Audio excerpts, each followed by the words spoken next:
American dream, activate in our communities, and take our country back. It's time to wake up, America.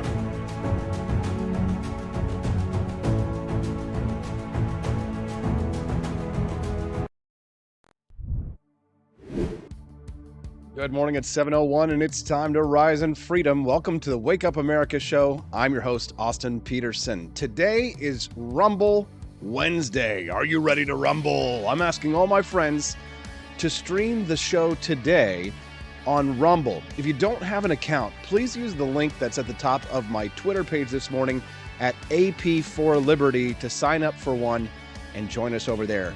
Speaking of Twitter, it's an exciting day for freedom lovers. It looks like Elon Musk will go forward with purchasing Twitter. The stock moonrocketed on the news yesterday. At the same time, several hundred followers from my account suddenly disappeared. And many other people reported losing even more followers. What's going on? We're going to discuss that at the top of the show. And how to raise highly successful kids. Parents speak out about what they did to raise their children to be successful in life, and their methods might surprise you. That's at 7:22. And at 7:30 this morning in studio, my buddy Jeremy Cady joins us from Americans for Prosperity about their mission to elect Liberty Republicans in the Show Me State. Let's talk about what they look for and how you can find good candidates in your state to help fight for freedom in your community. And at 8 a.m., James Zernowski of the same organization joins us to break down the details of Musk's buyout of Twitter and the leftist reaction to it. Then, a nurse at Britain's National Health Service says the quiet part out loud, that conservatives don't deserve to be resuscitated. I'll discuss that. And we'll talk about how I'm starting to change my mind on the case for assisted suicide. And then at 8:50 a.m. this morning, my most controversial meme I've ever posted, which sparked the funniest outrage I've ever seen. It wasn't about politics. It wasn't about Jeffrey Dahmer. It was about attacking the biggest cult in America today. Don't miss my attack on the cult of sports ball at the end of the show. All that and more on the Wake Up America show at wakeupamericashow.com. How are we feeling today? Gosh, I mean, there's so many exciting things to talk about. And what should we discuss? What should we discuss? Oh, how about a little bit of Twitter weirdness? Oh, it just turns out I've got a scene that's just perfect for that. And yesterday, the news that Elon Musk might purchase Twitter got everybody online so happy. The Democrats were just absolutely excited. Fox Business reported that Twitter intended to close the deal for Musk's $44 billion acquisition of the social media company at $54.20 a share. That was the original offer that Musk had made in April, and then shares from the Twitter stock just skyrocketed after the announcement, which also received approval from shareholders. But reporters and journalists, aka leftists, expressed doubt and even fears about Musk's purchase. Can you tell I'm happy? Am I happy about this? Yeah, I'm happy. I know. Well, you're happy too. Well, I'm glad to hear that, studio audience. We appreciate that. You guys have a drink over by the bar this morning. We appreciate it. NBC News reporter Ben Collins penned a lengthy Twitter thread describing how Musk's Twitter purchase could affect the 2022 midterm elections. Oh no, it could affect the elections. Ben Collins says, for those of you asking, I need some like serious tones. I need to get like a serious something. I don't know. That's as serious as it gets, I think. For those of you asking, yes, I do think this site can and will change pretty dramatically if Musk gets full control over it. No, there is no immediate replacement. He's talking about Twitter. If it gets done early enough, based on the people he's aligned with, yes, it could actually affect midterms, Collins wrote. NPR editor Neela Banerjee retweeted the thread, writing, as usual, Ben Collins provides a useful thread on the broader implications for the rest of us of a Musk takeover of Twitter. Be afraid. Be actually afraid, says Politico magazine editor Garrett M. Graff. I mean, are we enjoying this or what? Oh my God, the delicious tears. Oh, the delicious tears are everywhere. Euro news correspondent. I mean, like, this just reads like a who's who of asinine and arrogant lefties. Euro news correspondent Shauna Murray tweeted, "The end of Twitter as we know it is nigh." Oh, so dramatic. Oh my gosh. Oh, how could you? BBC journalist Dickens OU wrote, "Huge changes anticipated on this bird app after it goes private." Just what we needed. Guardrails will be dropped. Misinfo and conspiracy theories will thrive. How dare you? No functional alternatives available. This is a complete destruction of the global public square. Been nice, y'all. Oh, we're excited about that. No. MSNBC host Joy Reid also retweeted Collins' thread along with author Don Winslow's warning about the threat Elon's ownership of Twitter poses. Here's what Don Winslow had to say, and it's just so delicious. If Musk gets control of Twitter and Zuckerberg has control of Facebook and CNN is under new Republican-backed management, we have a massive problem, and do not listen to anyone who tells you differently, Winslow tweeted. Do not listen to anyone. Do not listen to anyone. Do not listen to anyone. I mean, how are we feeling this morning about this one? If you like what you're hearing this morning, how about I give it a nice little rumble? You can drop a comment underneath Rumble. I know that for some of our listeners are going to be like, oh, this chat, it's a little bit more clunky. It's not quite as seamless as perhaps like Facebook or Twitter or some other or Twitch that we were using. But just so you know, we are trying to grow alternative platforms because of the threat to free speech that many of these big tech companies have posed in the past. Because despite the fact that I think Twitter could possibly get better, the fact is that there's still a chance that this deal could not go through. And the most mysterious thing that was happening yesterday was that I was watching this. I had 82.4 thousand followers as of yesterday. No, I'm sorry. I had 83.1 thousand followers yesterday. And then my follower count was down to 82.4 thousand followers. And I was looking at other people who were experiencing the same thing. One of the biggest battles that's been going on, and I'm going to try and make this as literate as possible for those who aren't super tech savvy, is this challenge of bots. And even Edie Vogel, who was on the show yesterday, was talking about this concern about bots. The challenge with bots is that Elon Musk, one of the reasons why he initially was talking about backing out of this deal is because of the proliferation of bots on the platform, because it was suspected that many of the accounts that are on Twitter are either fake accounts that are computers. They're essentially you can write a computer program that can pretend like they're an account and they tweet random things, and it's all like artificial intelligence. But then, of course, there's people who are from foreign malicious actors, right? There are Russian bots on there. There are Russian attackers. There are, Chinese, official Chinese government accounts that, well, I say official, unofficial accounts. They go in and they spread chaos and they spread misinformation and they spread disinformation and they spread conspiracy theories, just like our own government does, and unofficially and unofficially. And that's just one of the things that you have to understand about being online. Of course, the censorship that goes on is never weighted, is always been weighted on one side of things, and we've always known this.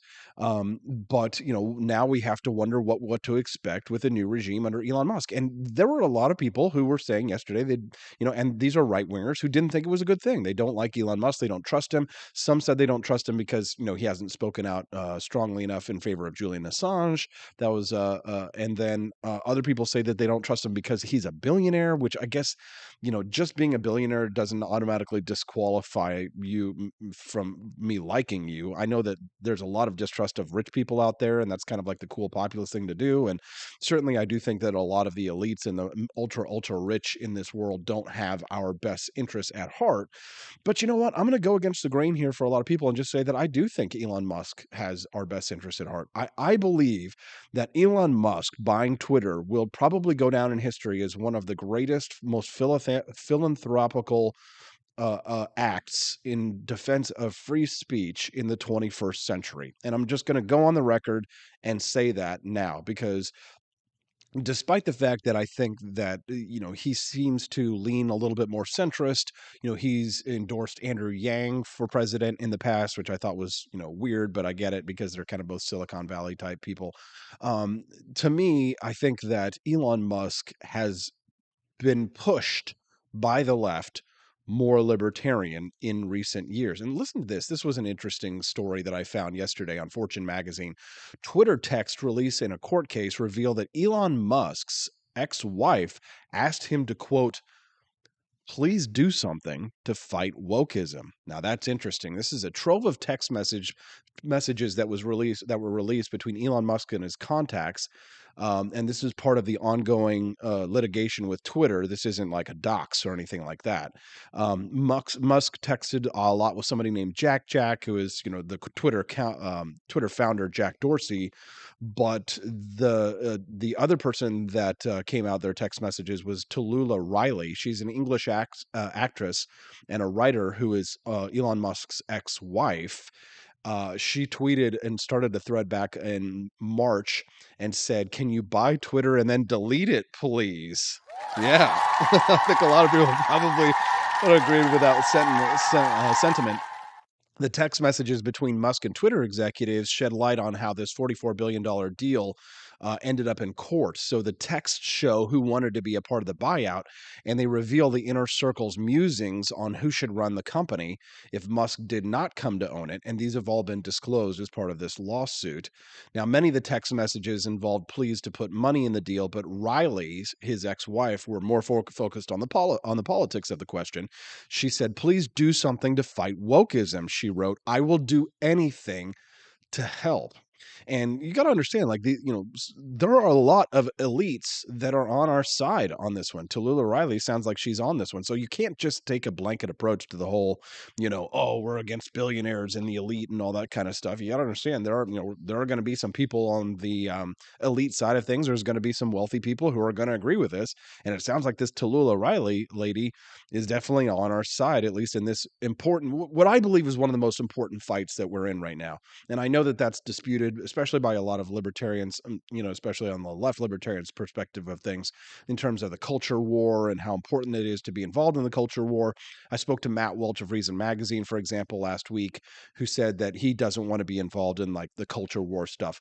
But I think it's important to be engaged with it. I think that, culture is a very important part of shaping perceptions. And in shaping perceptions, you shape reality.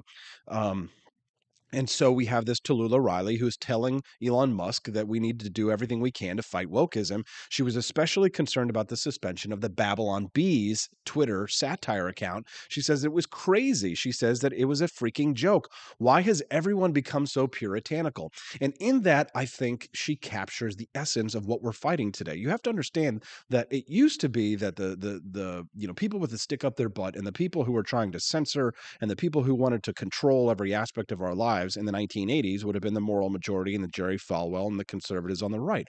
But that has shifted now, and the puritanical movement has come from the left. And you have to understand, like this conservative impulse, on the left, the desire to have prior restraint, which is what we're really talking about here, preventing people from being able to speak before they say something that could incite rage or hatred or violence or whatever it is that you're afraid that free speech is going to incite. This is a puritanical impulse, right? This desire to maintain a purity of society. Puritanism, as H.L. Mencken once said, is the haunting fear that someone somewhere may be happy, right? And these people don't want people to be happy. The left is now, the puritanical left are the wokies, and they want to prevent happiness from spreading in society because they're miserable. They suffer with mental health struggles that they project onto the rest of society, and they want to inflict the pain that they feel through by living. Because of their miserable lives, they want to inflict that pain on the rest of society. And they do it through politics, and they do it through censorship. And to me, Twitter was never the biggest problem that we had in terms of censorship or removal. I know that people were upset about Donald Trump being removed and Alex Jones being removed, and they were trending yesterday on Twitter because people wondered if they would be brought back, and I hope they are brought back, not because I am big fans of either one of them, because I'm really not, but because I believe that it would be a victory for free speech. And the only time it really matters in defending free speech is when you defend the free speech of people who disagree with you. Right? It's like when I defended the rights of Christians to bake not be forced to bake the gay wedding cake, right? I'd rather hang out and go to a big gay party than go to church on Sunday. That's just me and my personality. But I defend the rights and the freedoms and the liberties of people who I disagree with, even vehemently and fundamentally, whose lifestyle I do not share.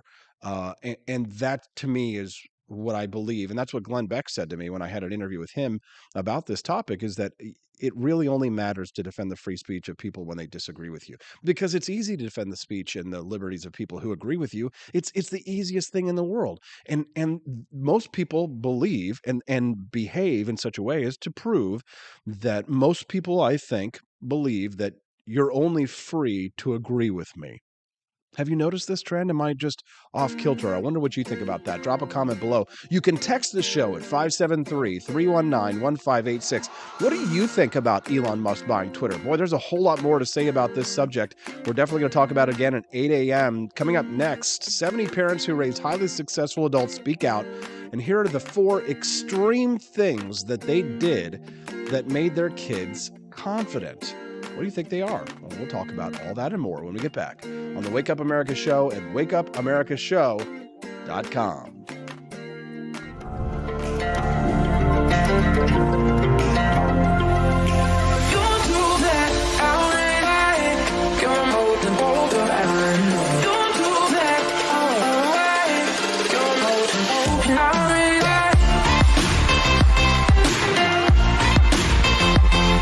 It's morning again in America. Our country is prouder and stronger and better.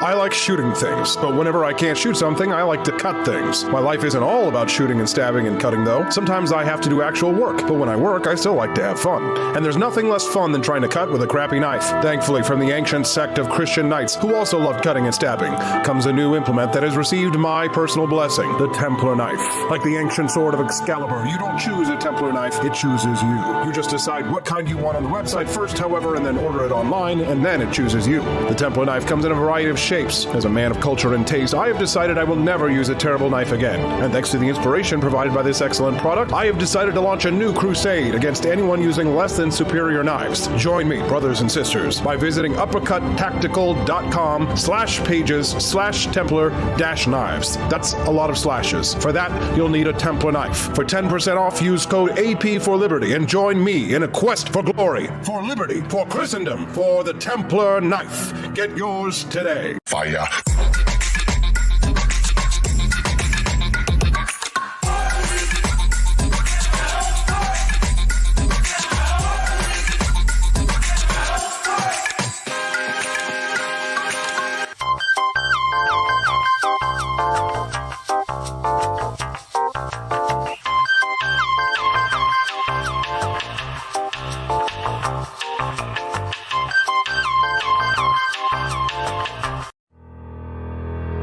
Your printing company stinks. They charge you too much money and they don't love America enough. We've got the solution. Patriot Printing USA. Whether you're running for office, saving souls, or just need business cards that will get you the new job you've been looking for, Patriot Printing USA has got you covered with the best prices around. Palm cards, brochures, bumper stickers, door hangers, you name it, we've got it. PatriotPrintingUSA.com. That's PatriotPrintingUSA.com.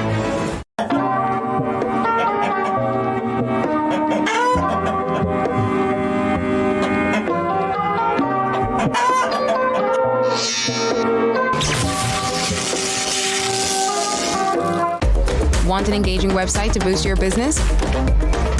You're just a click away from 5-star Fiverr talent. Hundreds of freelancer skills like web design. Head to Fiverr.com today and get something started.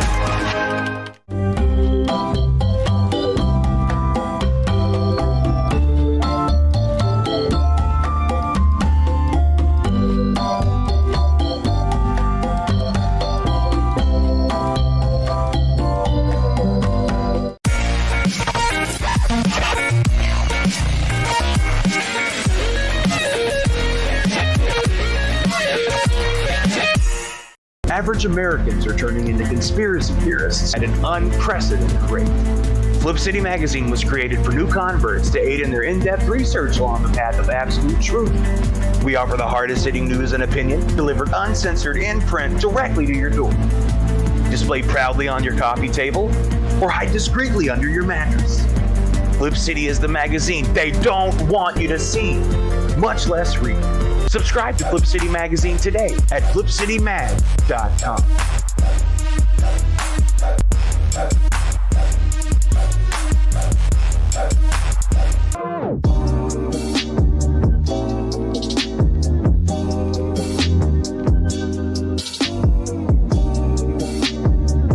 I would remind you that extremism in the defense of liberty is no vice. It is better to settle these matters in the courts than on the streets, and new laws are needed at every level. But law alone cannot make men see right.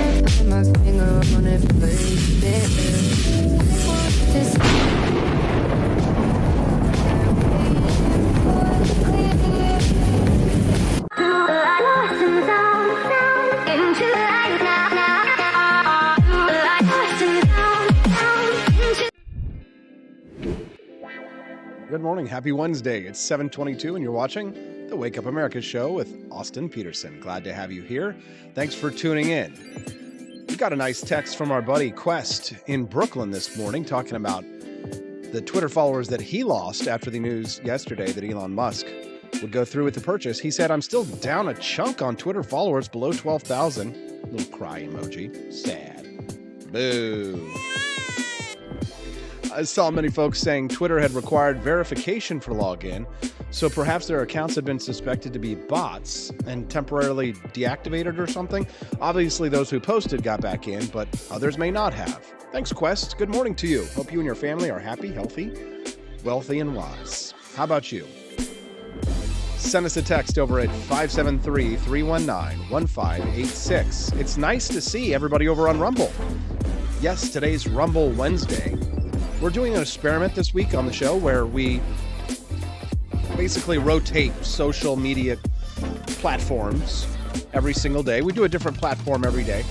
And I'm experimenting this week. If it goes well, we can keep it up, continue. Today is the day we're over on Rumble.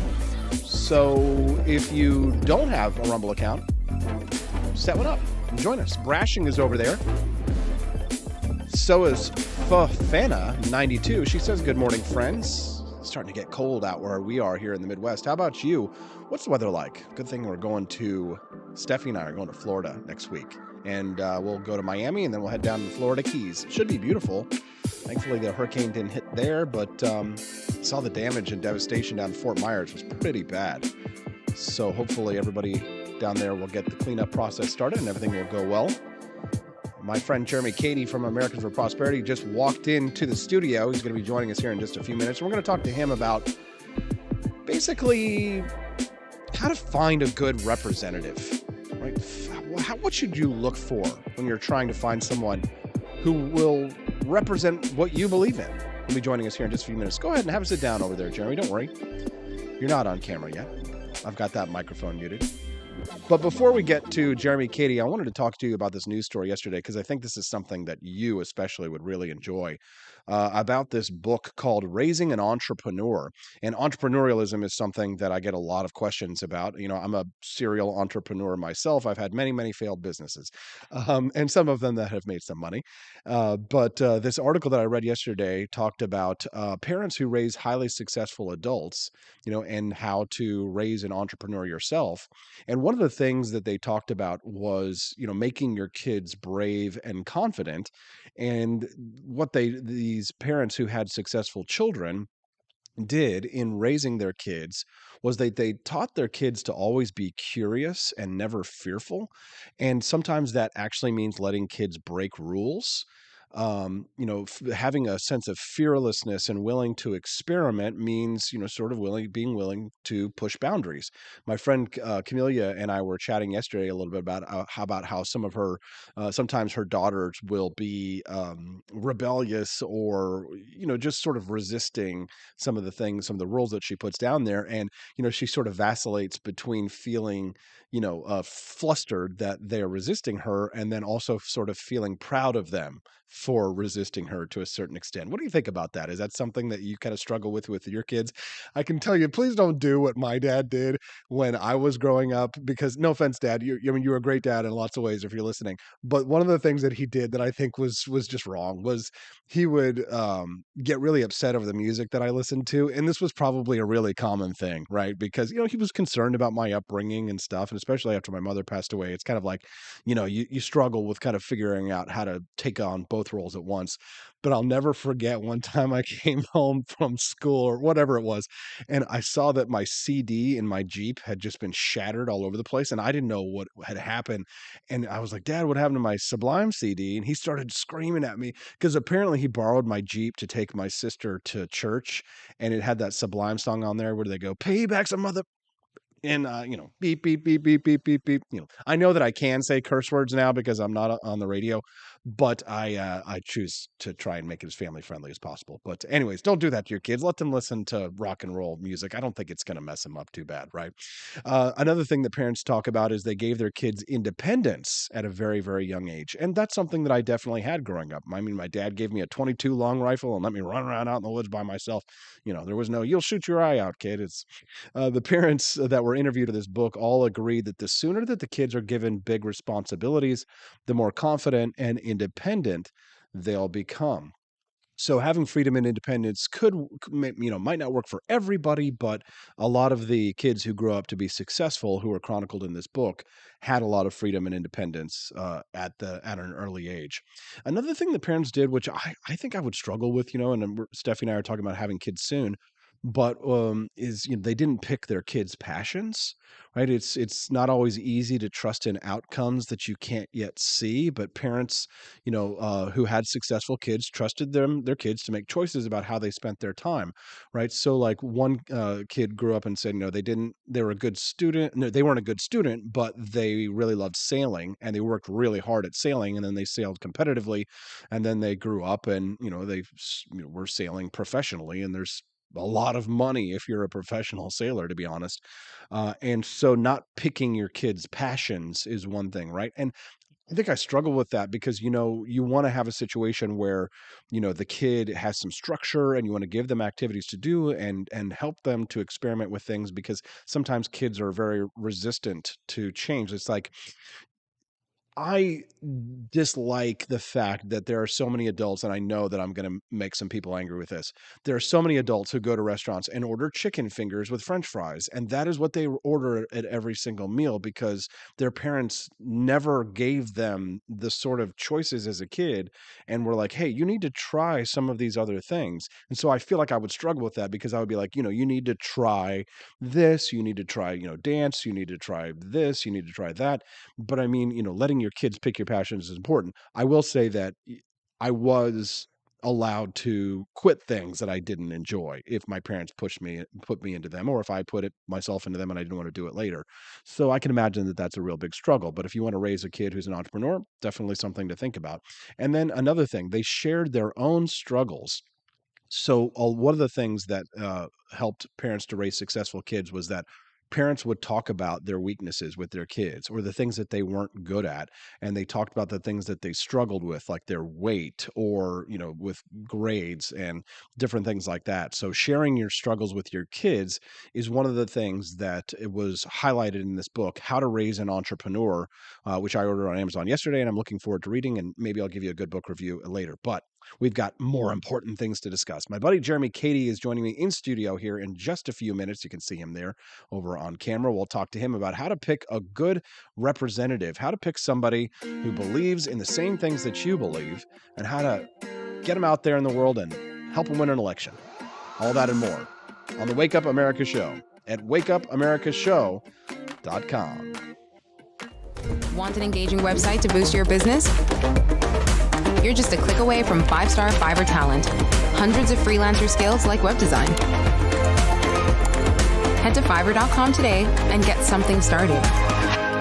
American conservatism is distinct, like America is distinct from the United Kingdom. American conservatism's roots comes out of the Wild West, out of pioneerism. The difference between American conservatives and European conservatives is that Americans are cowboys. We are that God, guns, gold, and girls. It's wild here. And we should stay that way. We shouldn't allow a European version of conservatism to come and infect us here. We like it wide open spaces here, deep in the heart of Texas and all that.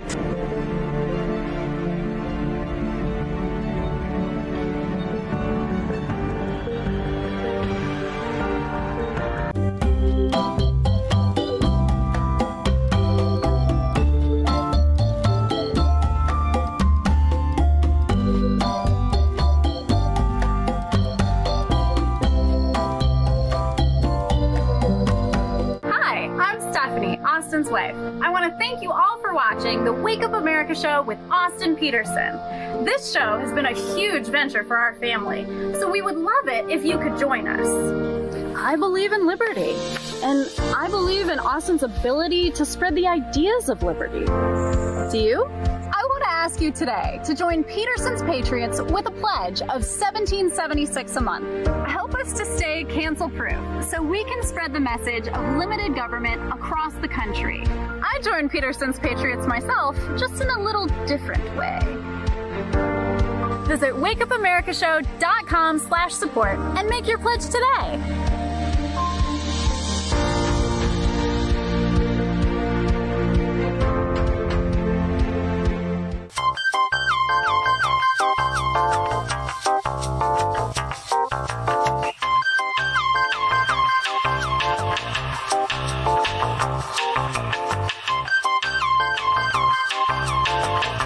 Average Americans are turning into conspiracy theorists at an unprecedented rate.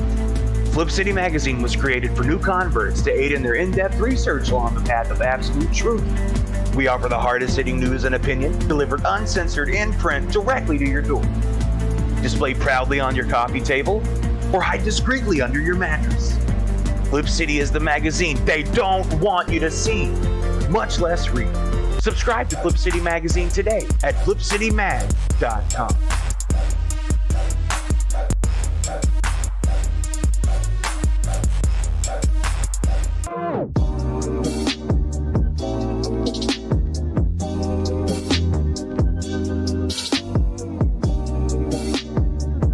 Speaker Pelosi's husband, Paul, made a big investment in chips just before Congress votes on a bill that would give $52 billion in subsidies and tax credits to the chip industry.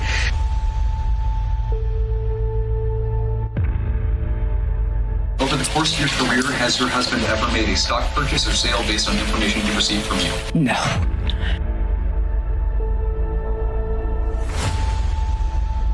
And I believe if you come to our border, you will be turned back. Do not come. Do not come. Have you ever received a royalty payment from a company that you later oversaw money going to that company? I don't know as a fact, but I doubt it. Well, here's the thing is, why don't you let us know?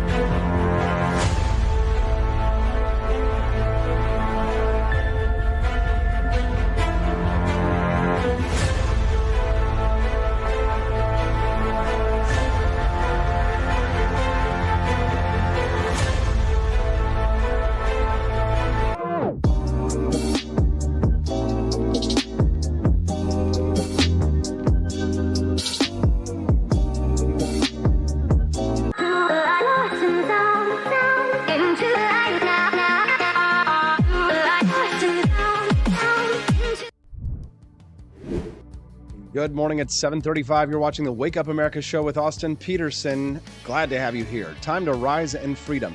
How do you pick a good representative? Somebody who's really going to go to Jefferson City or Washington, D.C. or Columbus, Ohio, or wherever to represent what you think, feel, and believe in your government. We are still a representative republic anymore. Still not a democracy, right? Joining me now to discuss is the head of Americans for Prosperity in the state of Missouri. That's my home state. Show me Jeremy Cady. Good morning. How you doing, Jeremy?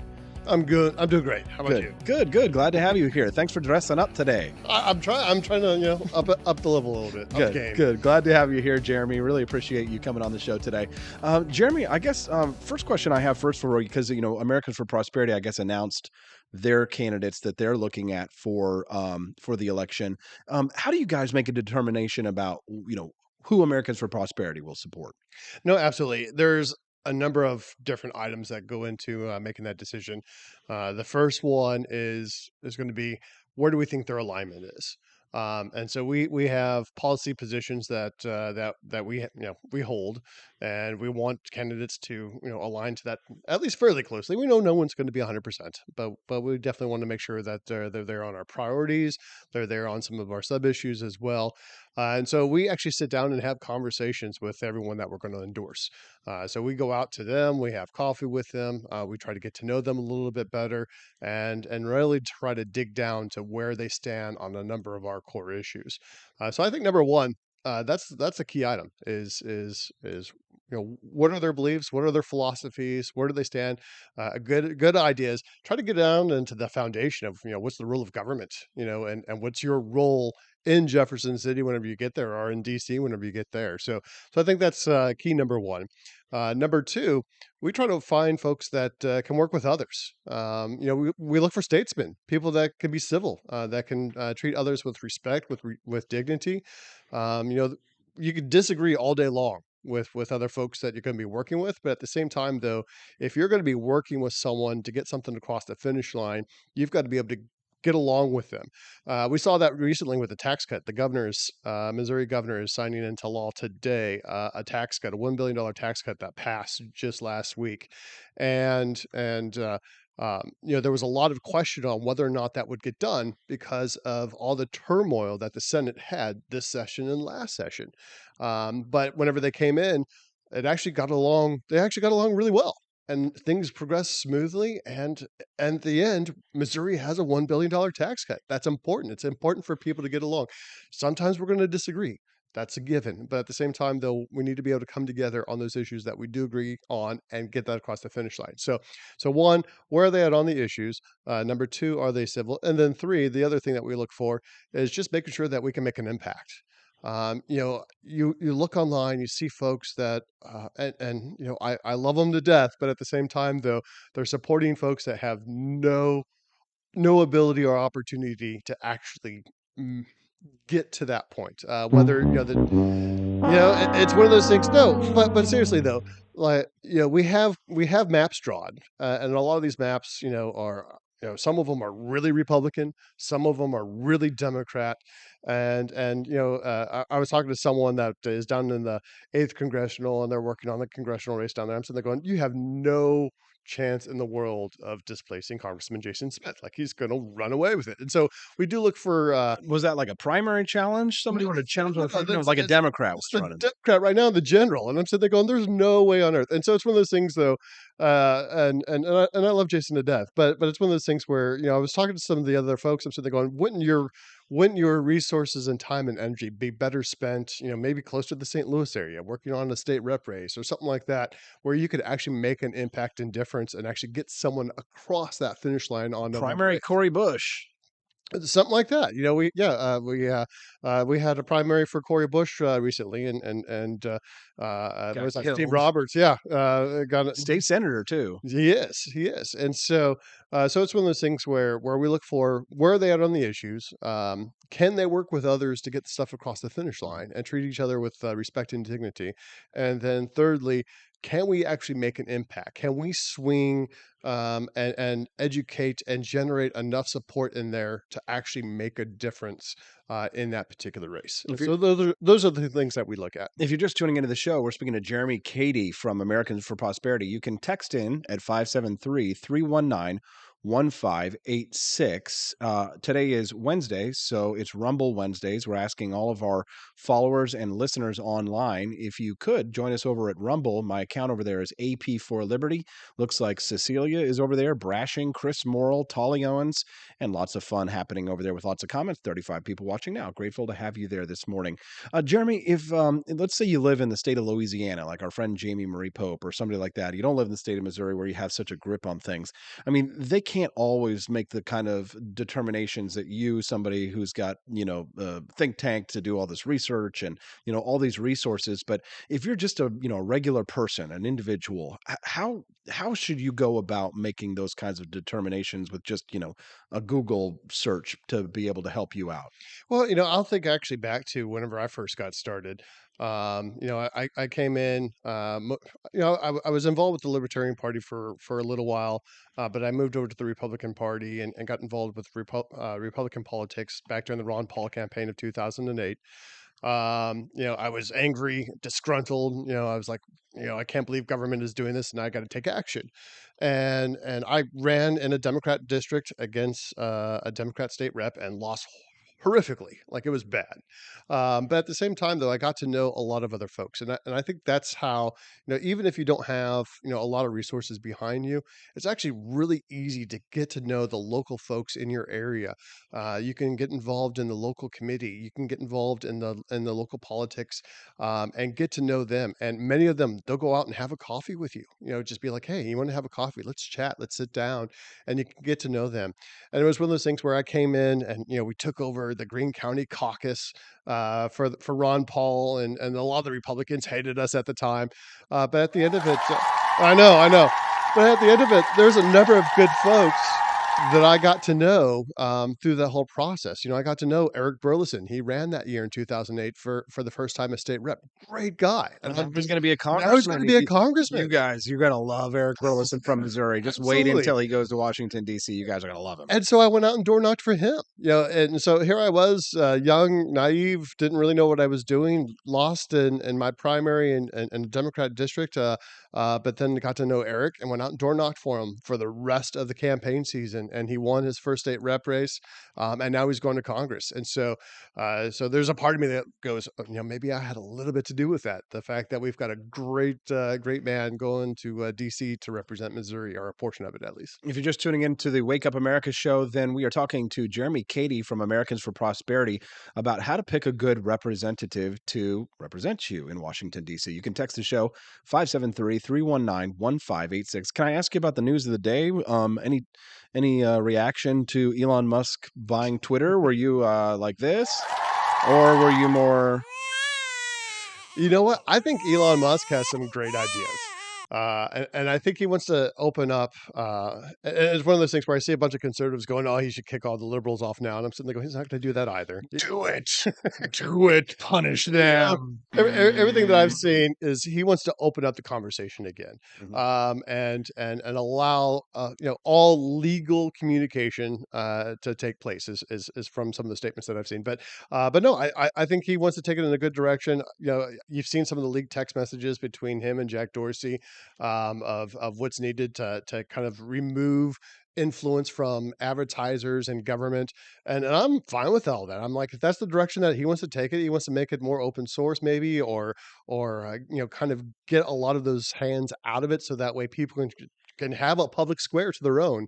I'm fine with that. So I'm happy to see it. I did make the comment though, because some of those stories were like, Elon Musk, is buying Twitter. I'm sitting there going, is that deja vu? Did something change in the Matrix? Yeah, it was like, it was on and off. It was, you're hot and you're cold. You're yes, then you're no. It was just, but now it seems like it's going to go through. And I mean, I think it's a big deal, but, as much as like Twitter, banning Alex Jones and banning Donald Trump, right, I think has been bad. I think Facebook is way worse. It's just my opinion, but I mean, the Facebook seems to me to be much more powerful than Twitter in terms of what they're capable of, and in terms of censorship and suppression. And when we saw Mark Zuckerberg on Joe Rogan a couple of weeks ago talking about what they did with the FBI, I don't know. It seems to me like we still have a threat to free speech. And for a long time, libertarians were saying things like, "Oh, well, it's not free speech because it's a private platform, and it's not censorship when they do it. It's only censorship when government does it." I think I'm starting to change my mind on at least one aspect of that, and not necessarily for that I believe in government regulation on it, but that I think that it is censorship when they do things like when the FBI approaches them and they are not forcing them to do it, but they're complying with them to do it. We're calling it jawboning here when we have these kinds of discussions, and that is problematic. I don't know what a government solution to that would look like, because it's like when the police are like, "We investigated ourselves and we found we did nothing wrong," right? Like, how are we going to stop the government from pressuring social media companies? I mean, you'd need a law, but they're not going to stop, right? And so, you know, probably only through the marketplace, entrepreneurialism, and platforms like Rumble and others like that everybody's over here, watching from today, are we really going to be able to sort of sidestep around it? But the problem is that I feel, Jeremy, and I wonder if you agree with me, is that conservatives were really behind the ball when it came to staking digital territory, right? Getting into the internet. It took them years. By the time the liberals ruled the internet, by the time the conservatives were like, "Hey, it's time for us to start playing catch up," and that's why we're basically we're setting up houses on land that belongs to somebody else. We're renters, not landlords. Do you know what I mean? No, absolutely, and it's one of those things where I don't disagree with many of the issues that you have with some of these social media companies. I'm not on Facebook a whole lot. Mhm. I try not to be, and one of the reasons why they have a lot of that power, and there was some of that collaboration with government, which again I'm opposed to. Also, I'm opposed to, was it San Francisco working with Ring now to deliver video footage without warrant of every camera in the city to the police department. That's concerning. That's concerning. That's big time That concerning. that concerns me. Mhm. And it's one of those things where I don't know if maybe there should be a regulation against Facebook, but more so, should there be a prohibition of government trying to come in and coerce Facebook or some of these groups, or even work with them voluntarily on some of these aspects? Because I think I think that can be harmful, and so I think those are great questions. But I try not to use Facebook for that very reason, because Well, you have the they suck luxury of that that, data. dude. Yeah, yeah, but you have the luxury of that, dude. And so people like myself, I mean, I'm the Thomas Paine of the freedom movement, right? So like I need the platform to be able to represent our ideas, and this rotation that we're doing with the social media platforms, being on Rumble today, and all that kind of stuff, is a way to sort of like claim some digital real estate in another faction. But the fact of the matter is that without our pamphleteers, Mhm. right? Without our Thomas Paines, without your Thomas Jeffersons, the Declaration of Independence doesn't get written. It doesn't get distributed, right? It's kind of like, the post office can't discriminate, right? And I know that the post office is, well, they've been mostly privatized. It's kind of a public-private institution. It's a long story, but I'm sympathetic to the argumentation that social media has become the public square. I don't know that necessarily getting rid of Section 230 is a good idea. I'm not on board with that yet, but I think that with the fact that saying you have free speech as long as you're in a box doesn't make sense, right? It's a difficult argument to make, to say that ha- let's put ourselves in the weakest possible position to fight from.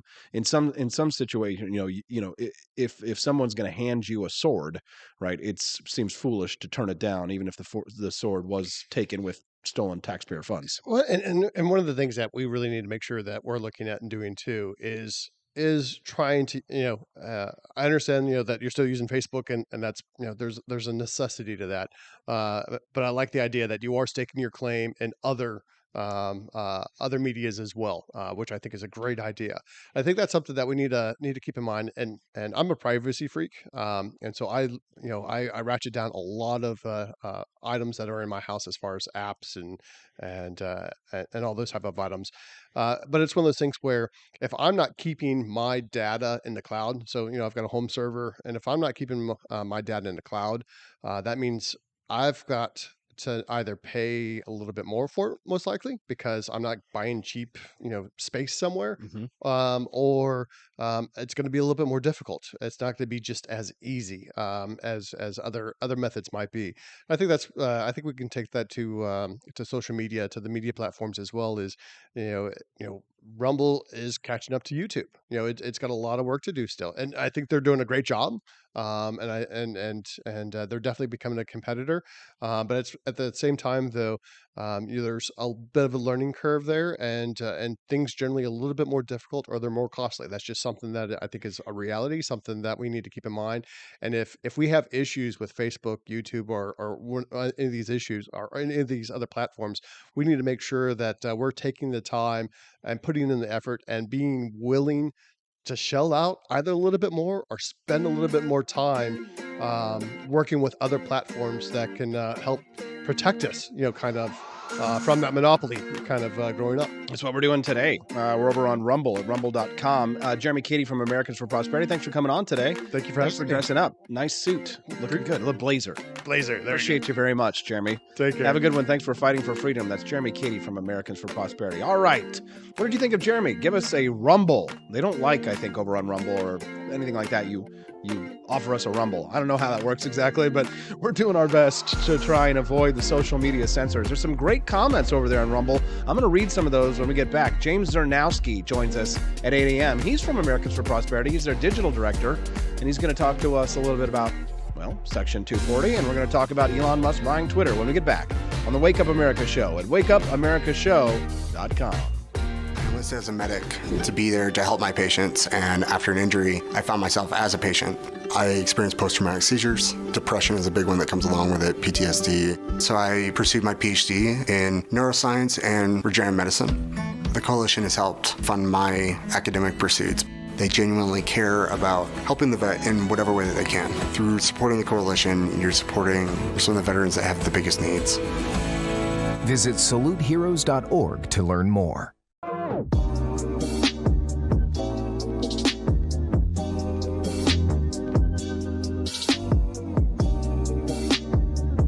If there wasn't going to be somebody who was a fiery champion of liberty, somebody who would get out there and who would be aggressive, and if they wouldn't do it with more fire or passion than I had, then I would go and I would fight this battle for us. I've fought for the principles that we all share. Parties tend to be secondary to me. We're here because we believe in the principles of liberty. I am not a perfect messenger, but I think I'm a damn good one. This is a replica of our first president's flintlock pistol. You have my full support, my respect, and my gun.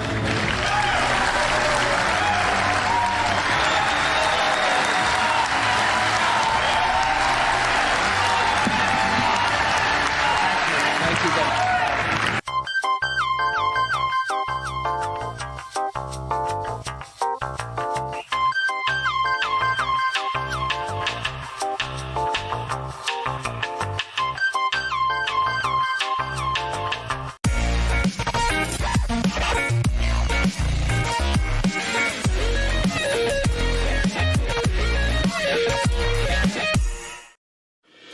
Enough yet?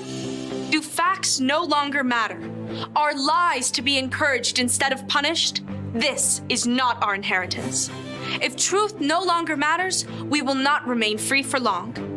This is our generation's challenge, to defend our founders' hope that we the people could self-govern if we defend our right to get the facts. And right now, we're building the only defense of free people have.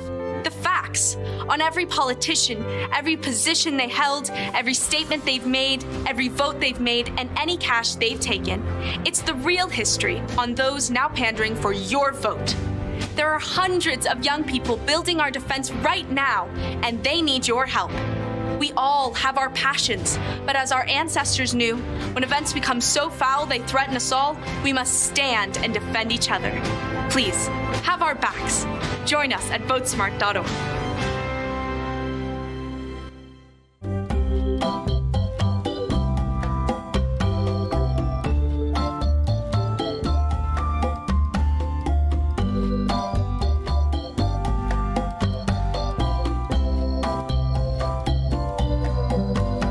What would happen if I had to pick up the phone, call 911 for one of my family members or one of my neighbors? What would I do if no one was on the other end to respond? What if there was no 911?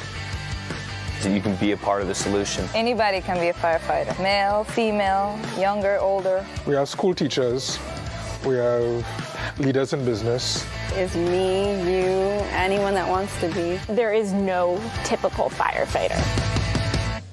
Halloween is coming. The festival of Samhain approaches, and your lazy butt doesn't have a Halloween costume yet?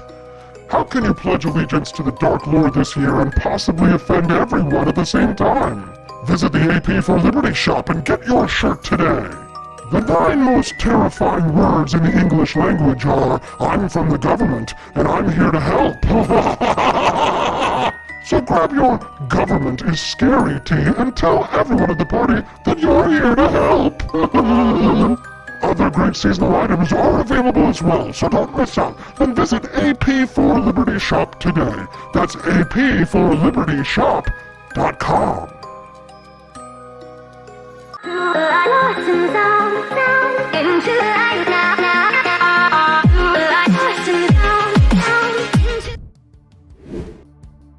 Good morning, Rise and Freedom. It's 7:56, and you're watching the Wake Up America show at wakeupAmericaShow.com. I have to say, I think that my favorite comment that I've seen this morning, pretty sure it was over on Rumble, was somebody said that they now wake up their kid in the morning by saying, Rise and Freedom.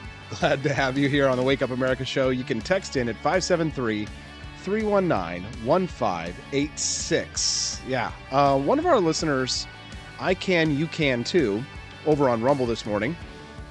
She says, hey, Austin, I was watching Russell Brand yesterday, and he had a few thousand people on, and there were a couple people spamming Jewish slurs and some other nasty stuff. He just said, hey, I wish you wouldn't do that because it hurts me, and I feel like if you're a fan, you wouldn't do that. But maybe there's an algorithm that can automatically bleep a list of racial slurs. Would that be censorship? I mean, I know it is literally censorship, but maybe a happy medium.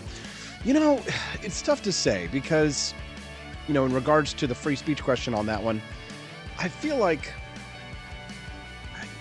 you know, yeah, you don't want that on there, and you ought to have the ability to, you know, to get rid of it. But I mean, in some sense, don't you want to know who the idiots are? I mean, if they're just anonymous accounts, that's one thing. Yeah, I feel like get rid of them. I mean, and that's the funny thing too, is that it's always the anonymous accounts that do that kind of stuff because people don't have the courage of their convictions to come out in public and say those kinds of things. But it would be nice if they would, right? Don't you want to know who the bigots are? Don't you want to know who the morons are? That's why the thing about free speech, you know, and censorship is that censorship deprives you of knowing who the idiots are. Right. And I think, you know, what Russell Brand did, I think, you know, that's good. That's probably a really smart way to do that. But typically, you know, those people don't really care what you say or do. They're going to do what they want to do anyway. So, yeah, you know, you could have a list of slurs that will go away, but I'm not sure about that one. That's a really tough one. What do you think? Send me a text, 573-319-1586. How does one actually rumble here, asks Tully. 1982. Surely there's a thunder sound button somewhere. I don't have a thunder sound button. I guess the perfect. That's a good one, but this might be the closest to thunder we get. No, not that one. Hold on. No, that didn't work either. Sorry about that one. Some people are like, God, bro. Oh, hell no, man. What the fuck, man? Get your ass on, boy. You get your goddamn ugly ass on. don't get your goddamn. That's one of my favorites for sure. We've got lots more great show to go. My buddy James Zernowski joins us for the first time on the show today. He's also from Americans for Prosperity. Brashing is LOLing this morning. Are we laughing and having a good time? All right, let's get back to the topic of Elon Musk buying Twitter. We'll talk to Mike Wazowski. No, James Zernowski. I'm going to get back on the Wake Up America show at wakeupAmericaShow.com. Hello, my name is Kelvin. Welcome to Frenchy Bush. This is my Dee-Dee's website. Now I've decided to speak to you with my real voice for the first time ever to tell you about how cool Frenchy Bush is. But I've decided that this is the perfect opportunity to share with you. Frenchy Bush is a good website. You should follow us on socials. If you like Frenchies or any kind of bulldogs, me and my new brother George are going to try to make your life more fun. Hello, I'm St. George. My neck isn't really thick yet, but it will be. We are so glad you're here. Please ignore my floating eyeball. It helps me spot predators who might be approaching from the sides. Dee Dee made Frenchy bullshit to review things that he uses on me and my brother to tell you if it's good or bullshit. Take this collar, for example. Dee Dee really likes it. Dee Dee said it's really handy because us Frenchies got thick necks. Need something really tough. People think Frenchies are little, but if you look at us from below, you can see we are really pretty buff. Beefcake. Yes. Look at my creamy thighs and chest. Yes. You like that? Big brother, please focus. Frenchy Bullshit. Please follow us for more great content and read the Frenchy Bullshit blog for more fun and cool stuff.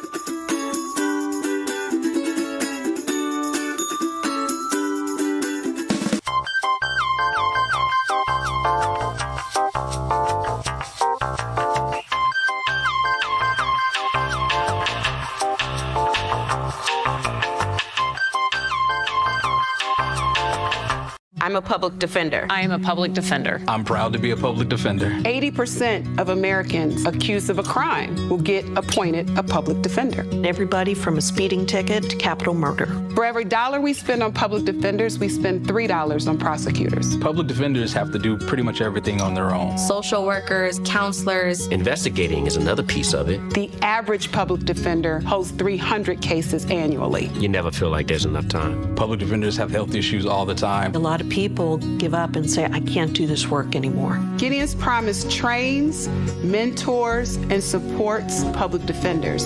There are a lot of people who say that they would not still be public defenders, but for Gideon's Promise. It's fueled me to continue on in this fight. Gideon's Promise has changed the face of public defense. People see us as troublemakers. Good trouble only. We don't make it easy. It should not be easy to take away someone's liberty.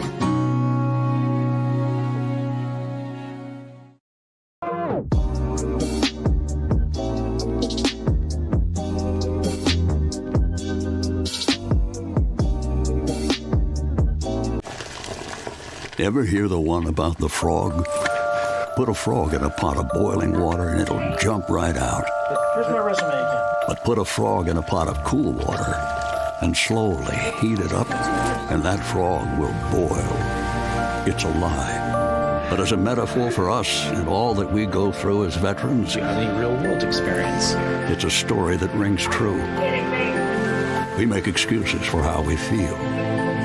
We push everything down.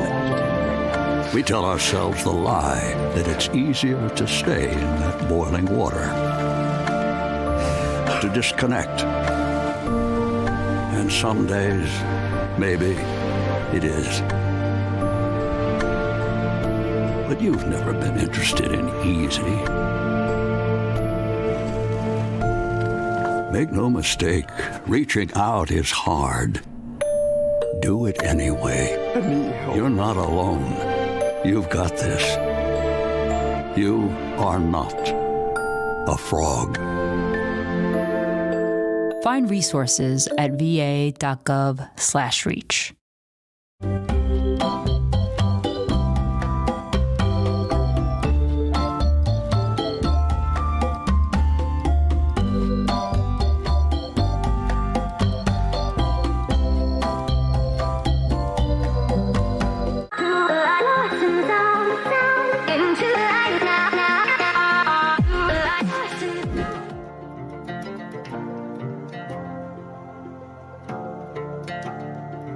The Biden administration's student loan forgiveness plan this week was met with its first significant legal challenge by a conservative legal group representing a man whose standing rests on the case that the forgiveness plan subjects him to state income taxes that he would otherwise not have to pay. This man belongs to a subset of student loan borrowers who is enrolled in a public student loan forgiveness program, which promises automatic student loan cancellation. The trick with these lawsuits around the student loan forgiveness program is that current Supreme Court precedent requires that a plaintiff prove current or future injury or harm, which could include financial injury, even if it's as little as $1. Now, I know what some of you are thinking, and I hate to break it to you, but taxpayers as a class cannot sue based on their opposition to a government program and their resistance to help fund it. So in response to this lawsuit this week, the Biden administration announced that their student loan forgiveness program will have an opt-out option for anyone who chooses not to participate. The Pentagon this week approved a $1.1 billion additional weapons transfer from the United States to the country of Ukraine. That would double the amount of rocket launchers and include other equipment like radars and armored vehicles. But here's the catch. The equipment won't actually reach Ukraine for several more years. Now, the reason for this delay is that the weapons won't be pulled from existing American weapons stockpiles, but will be instead produced by new contracts for American defense firms. Now, at the same time, Congress is set to approve a continuing resolution to fund the government through mid-December. And inside that continuing resolution is enough funding for the country of Ukraine that would put America on pace to fund a majority of Ukraine's national budget for this year.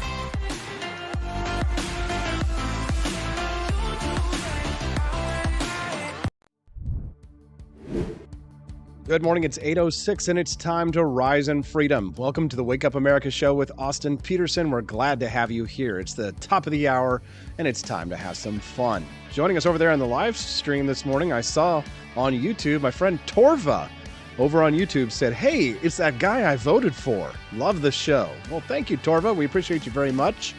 I just want to say thanks to all of our followers. I went to YouTube and saw that, wow, we had a lot of people over on YouTube, even though it's Rumble Wednesday. I don't mind. Use whatever social media platform you want. That's why we're streaming to so many of them. But being that it is Rumble Wednesday, we've got a lot of people over there watching as well. Thanks for signing up for those accounts. Thanks for following us over on Rumble to help us to avoid any of the censorship if we talk about any delicate topics. Like my next guest who's joining me right now. His name is James Chernowski from Americans for Prosperity. He's their technology director, head of policy. He's going to discuss with us Elon Musk buying Twitter. Is joining us right now. Good morning. How are you, sir? Good morning. I'm doing great. Thanks for having me. James, I appreciate you coming on the show this morning. I guess let's give us your take. What's your reaction to the news that Elon Musk is going to take over Twitter? Yeah, it's certainly been an interesting conversation to say the least, right? It feels like we've been on this emotional roller coaster with Elon Musk for the past several months now, where he was going to take over Twitter, then he was putting it on pause because of the bots, and then he was trying to sue them to make them give him the information that he wanted. And now with the turn of events and how things have been unfolding in the Chancery Court of Delaware, it seems like he doesn't really want to go and have any kind of deposition of himself with the Twitter lawyers. So he wants to have that deal taken care of so that way I think he can avoid some of that, which is, I think, good on average. I think that I've always held the position that Elon Musk buying Twitter was what was in the best interest of all parties concerned. So it seems like we're at least headed back in the right track here for a successful takeover for Twitter from Elon Musk. And I think that, again, that's a good thing for everybody. Now, what is it? I know you work for Americans for Prosperity. They're, a very liberty-leaning organization. That's why I like you guys, and I like to talk to you guys on my show because we love freedom here on the Wake Up America show. But I wonder, does AFP take a stance when it comes to censorship on social media or things like Section 230? And maybe you could kind of explain to us what that is? Yeah, sure. So basically, Section 230 is a law that was passed in 1996 as part of the Communications Decency Act.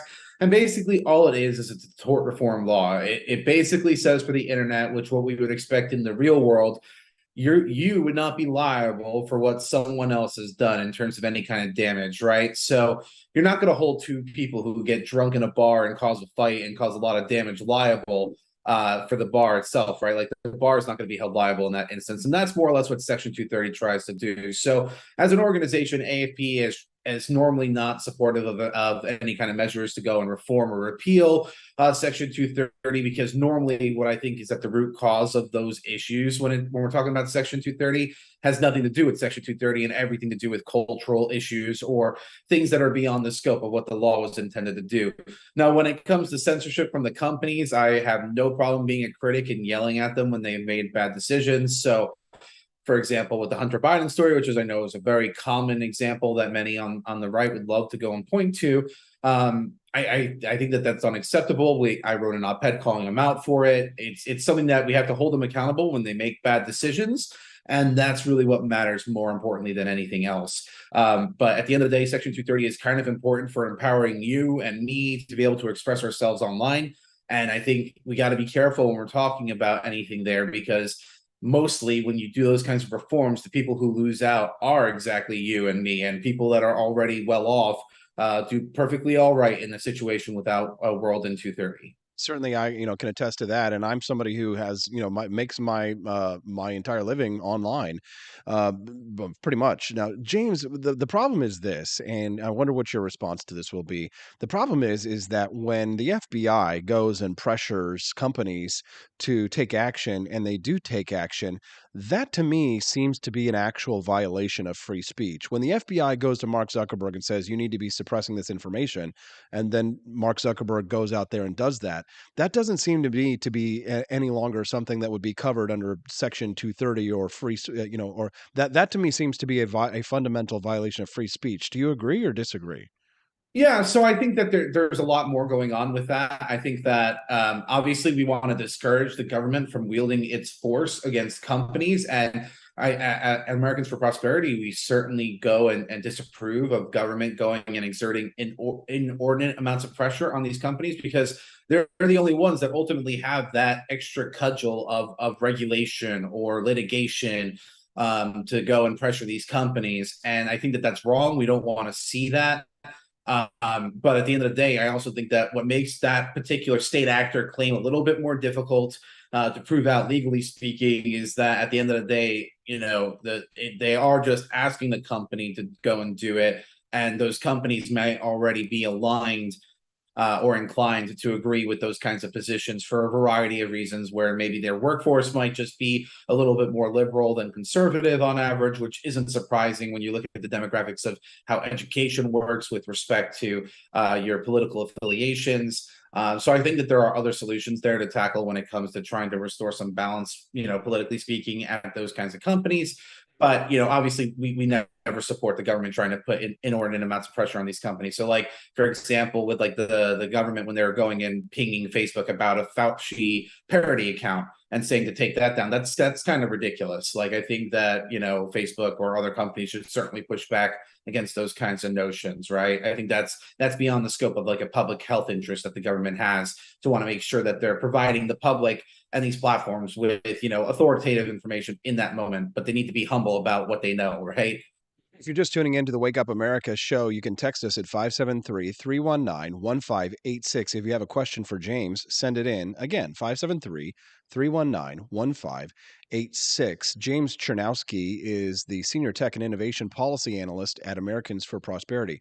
Now, our national conservative friends, people who call themselves national conservatives these days, are really feeling their oats in the Republican Party, and they very much disagree with people like you and I on this subject, James. And I'm sympathetic to some of their arguments in the sense that, we are essentially, I guess, defenestrating ourselves. We are weakening our hand and our position by not taking action against these big tech companies. Because, for example, let's look at one case where Google, if you have an email list, right, that you've accrued and you've gathered, and you want to send out an email to that list, Google has been shown to be reducing the reach of right wing or Republican or libertarian accounts trying to reach out to their followers and their email accounts.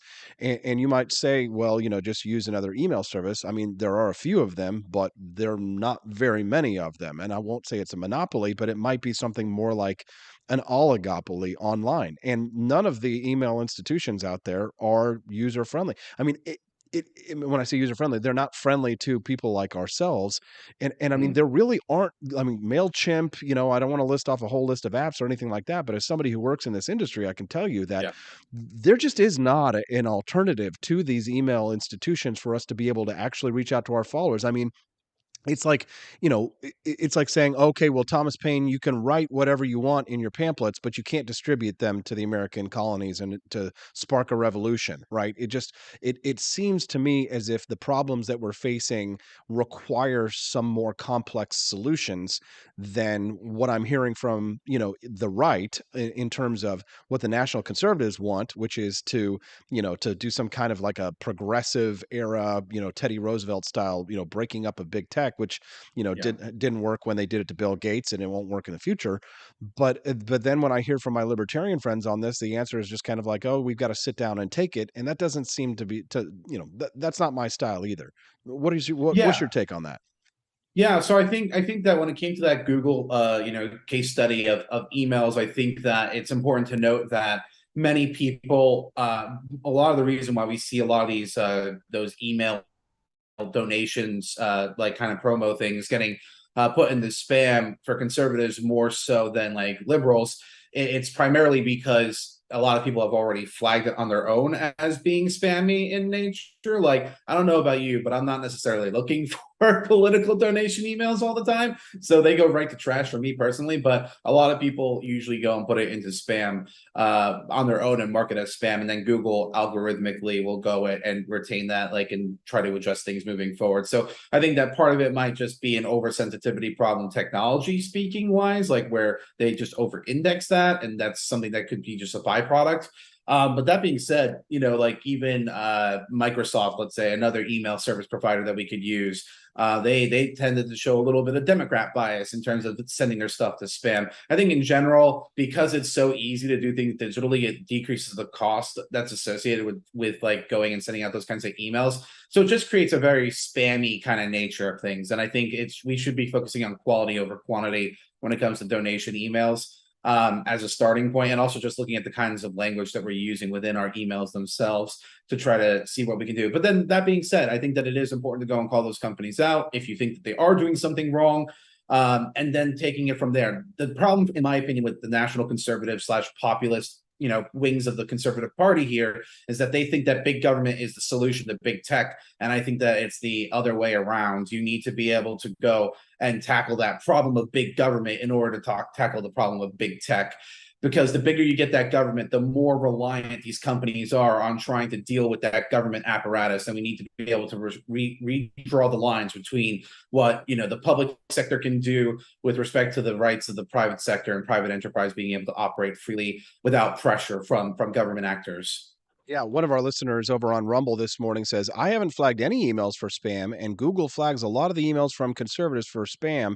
He says that he does think that your answer is a cop-out. We do hear that a lot, James, and I do think I agree with you, but from a lot of people on the right that think that, libertarians are not their friends on this issue.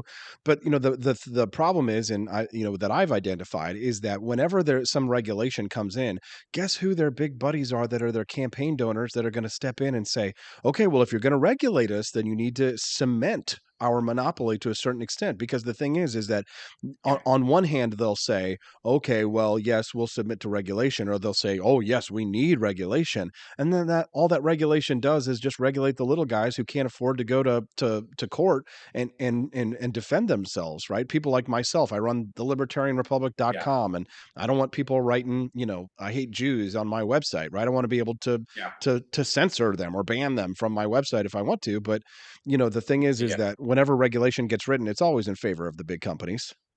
Yeah, that's why, it's not surprising when Meta, for example, had an entire ad campaign just flooding the internet saying that they were okay with reforming Section 230. It's not because, they can, that they're, supportive of that. They just want to cement their position to be able to afford all the compliance costs that come with it.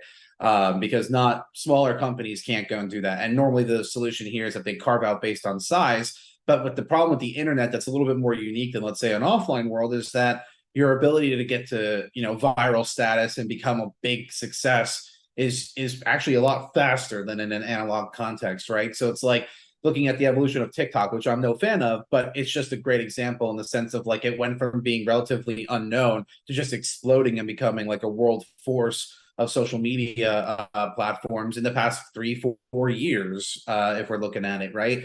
And if we go and we put size caps on, all of a sudden it's like you hit this arbitrary threshold that's been set by the government, and congratulations, you've just won, hundreds of thousands, if not millions of dollars in compliance, in your books all of a sudden. So I don't think that that's, again, the appropriate response. When it comes to the email thing with it getting put to the spam, as your person said, it's a cop-out. Again, I don't necessarily think that's the case. I do know that Google did go and petition for like a pilot program with the FEC to try to do something a little bit better there. So certainly looking forward to seeing what happens there.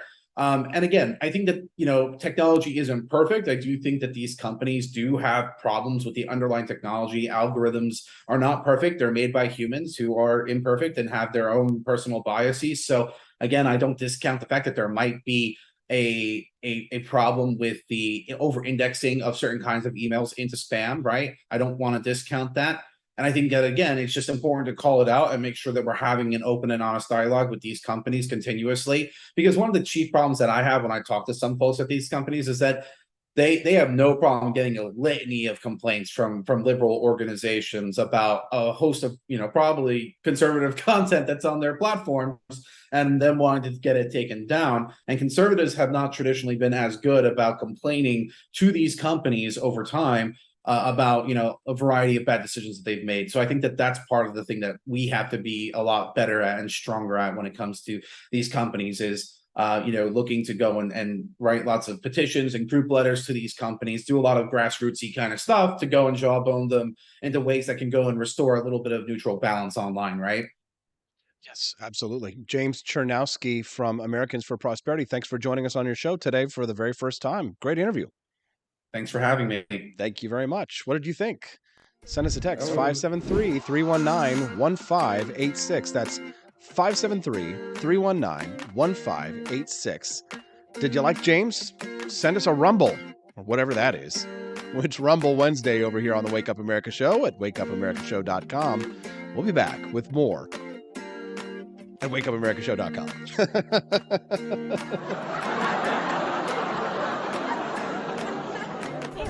My name is Kelvin. Welcome to Frenchy Bush. This is my Didi's website. Now I've decided to speak to you with my real voice for the first time ever to tell you about how cool Frenchy Bush is. But I've decided that this is the perfect opportunity to share with you. Frenchy Bush is a good website. You should follow us on socials. If you like Frenchies or any kind of bulldogs, me and my new brother George are going to try to make your life more fun. Hello, I'm George. My neck isn't really thick yet, but it will be. We are so glad you're here. Please ignore my floating eyeball. It helps me spot predators who might be approaching from the sides. Didi made Frenchy bullshit to review things that he uses on me and my brother to tell you if it's good or bullshit.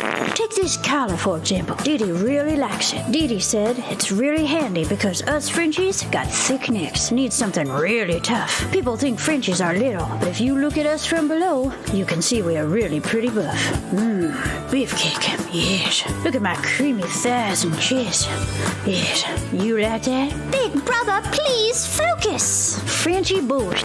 Please follow us for more great content and read the Frenchy Bush blog for more fun and cool stuff.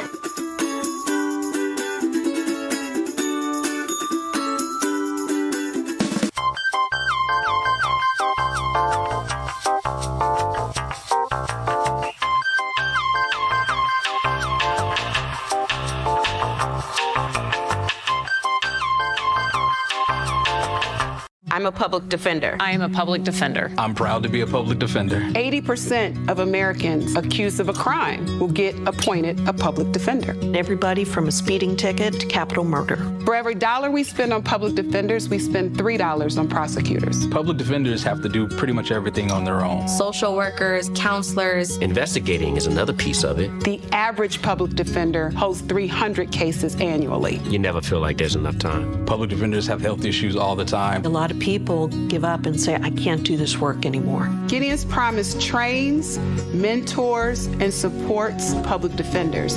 There are a lot of people who say that they would not still be public defenders, but for Gideon's Promise. It's fueled me to continue on in this fight. Gideon's Promise has changed the face of public defense. People see us as troublemakers. Good trouble only. We don't make it easy. It should not be easy to take away someone's liberty.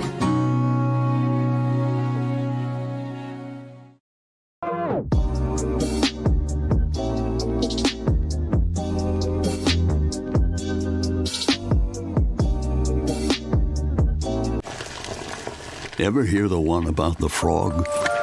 Put a frog in a pot of boiling water and it'll jump right out. Here's my resume again. But put a frog in a pot of cool water and slowly heat it up, and that frog will boil. It's a lie. but as a metaphor for us and all that we go through as veterans. You have any real-world experience. It's a story that rings true. We make excuses for how we feel. We push everything down. We tell ourselves the lie that it's easier to stay in that boiling water, to disconnect. And some days, maybe it is. But you've never been interested in easy. Make no mistake, reaching out is hard. Do it anyway. I need help. You're not alone. You've got this. You are not a frog. Find resources at va.gov/reach.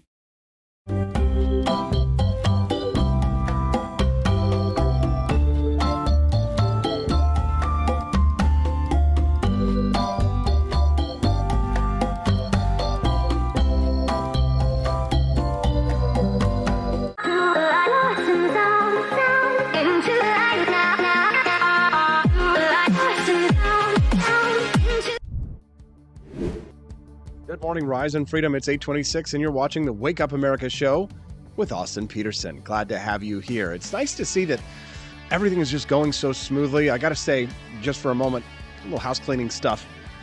The show is going so well. It's taken me, about a month to get everything smooth, running perfectly, getting the interviews coming in, people coming into studios, ins and outs.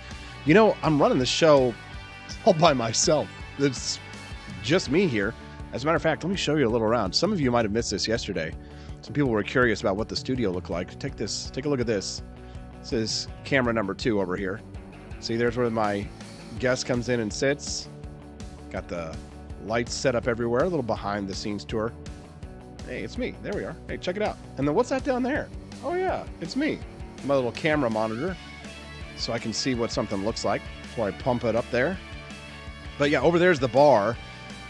You can head over there and have a drink. The American Revolution was planned in bars. Look at the beautiful ceiling in this place.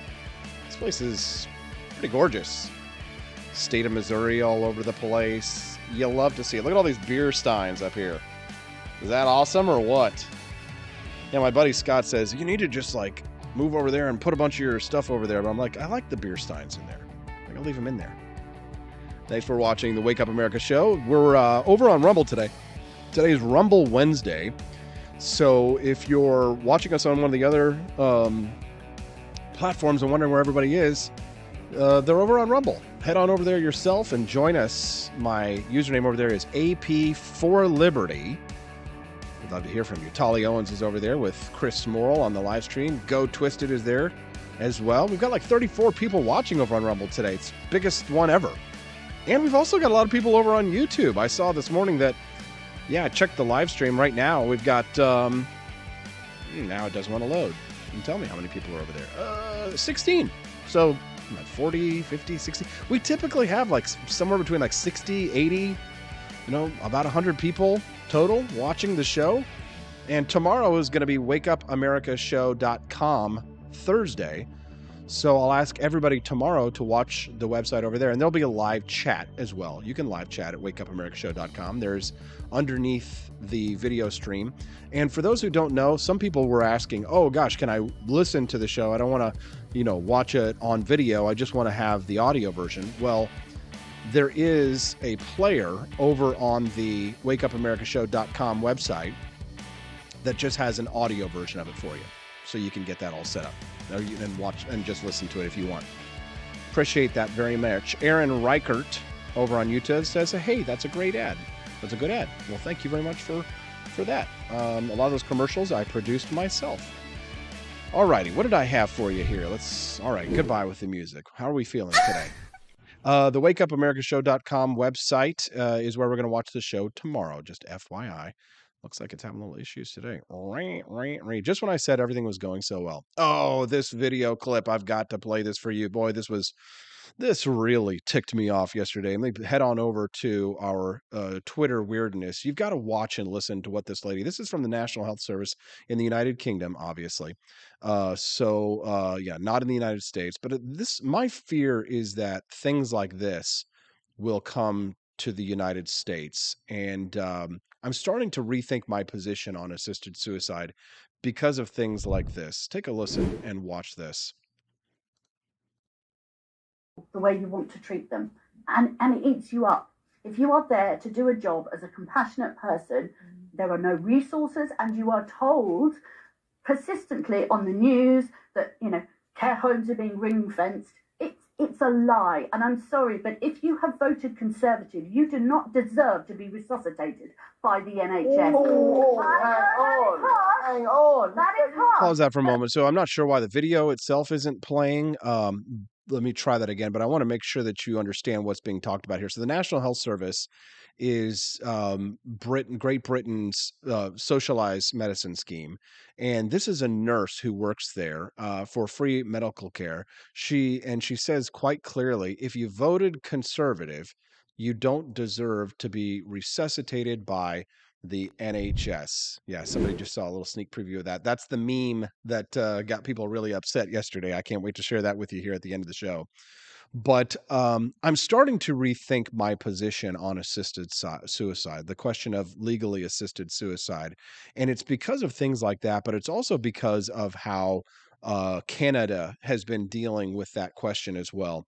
And I'll tell you this, when I first, started reading about it, I was reading John Stossel's view on this one and this idea of, euthanasia and whether or not you ought to be able to, legally commit suicide, and whether or not that should be able to be assisted here in the United States. And my concern now is, as I get a little bit older, my concern is that, as we are moving towards a socialized healthcare scheme here in the United States, I'm resisting it. I'm opposing it. I think it's a bad idea, but it does seem to be that that's what we are heading towards.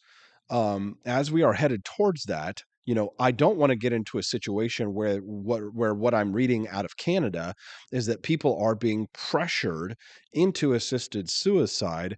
And part of me wonders if it isn't because of the burdens on the healthcare system that so many people have. I was reading a story about a 61-year-old man who committed to euthanasia, and he committed suicide allegedly, or no, it says not allegedly. He committed suicide specifically, it says, because he was hard of hearing, and his family is upset. His family didn't agree with that. And I think that my concern is that if we move towards assisted suicide, it's not going to be like what libertarians would want it to be, that it would be something humane, that it would be something rare. And in the cases of people who are truly suffering, the reality of legally assisted suicide would be moving towards more like something what Canada would have.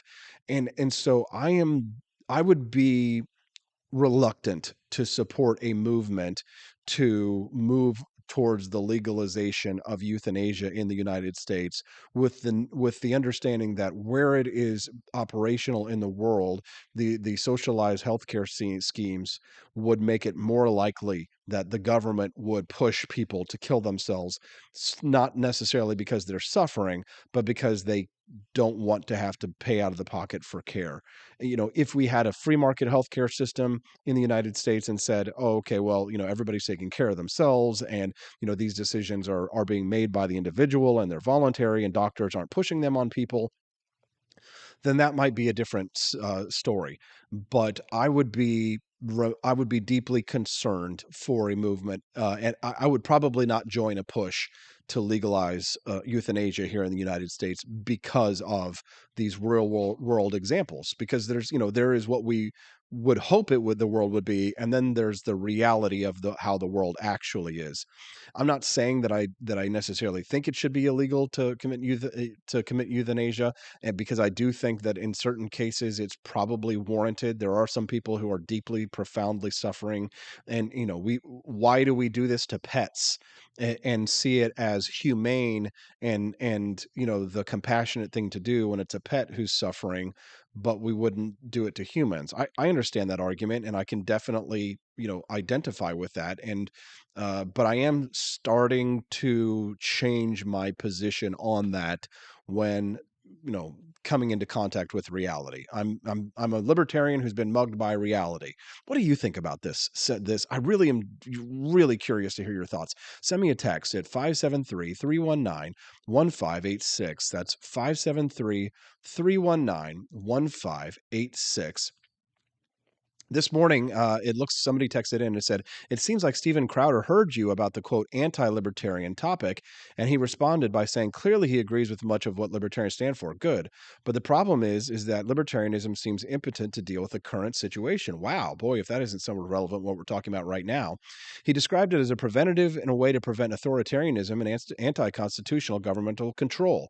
But right now, job owning is happening, and other problems that live and let live is not going to counteract. I agree.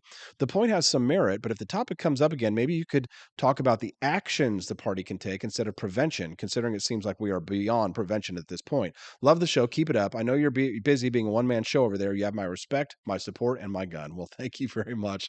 Very much appreciate that. Another listener texted in and says, hey, AP, do you have a list of your streaming gear posted somewhere for inspiration for those wanting to get in the streaming game? I do not, but I will do that.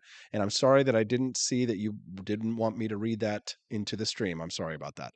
Somebody says, they said, hell hath no fury like a Karen's scorn. Yeah, for sure. I'm looking forward to the next topic on this. I'm going to talk to you about, we were talking about privacy with Jeremy Cady a little bit earlier. This high cost of living online, privacy and psychology in the age of social media. We're going to talk about that when we get back. And then at the end of the show, I've got the most offensive meme I have ever posted. I think it's going to offend some of you guys, honestly. And I know that you're not easily offended, but I think the meme that I posted yesterday that got a lot of people offended is going to offend you. It's fun and it's funny. So let's talk about it. At the end of the show, you don't want to miss it. Stick around, because I'm not going to tell you what it is until the end of the show. It's going to be a lot of fun, though, when we get back on the Wake Up America Show at wakeupAmericaShow.com. I enlisted as a medic to be there to help my patients, and after an injury, I found myself as a patient. I experienced post-traumatic seizures. Depression is a big one that comes along with it, PTSD. So I pursued my PhD in neuroscience and regenerative medicine. The coalition has helped fund my academic pursuits. They genuinely care about helping the vet in whatever way that they can. Through supporting the coalition, you're supporting some of the veterans that have the biggest needs. Visit SaluteHeroes.org to learn more.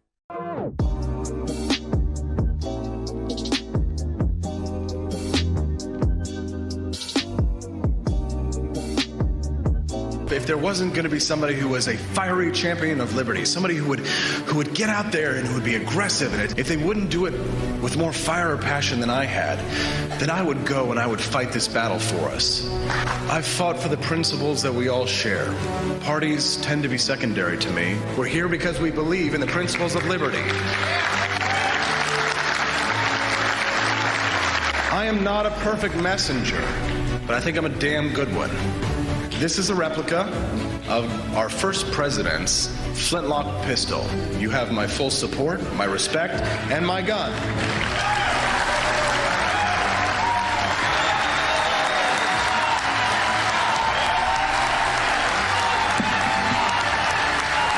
Thank you very much.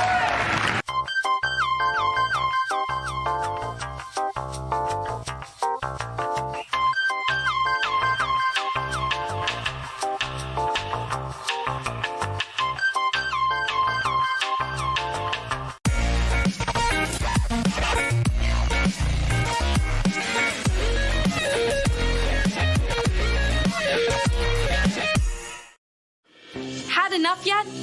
Do facts no longer matter?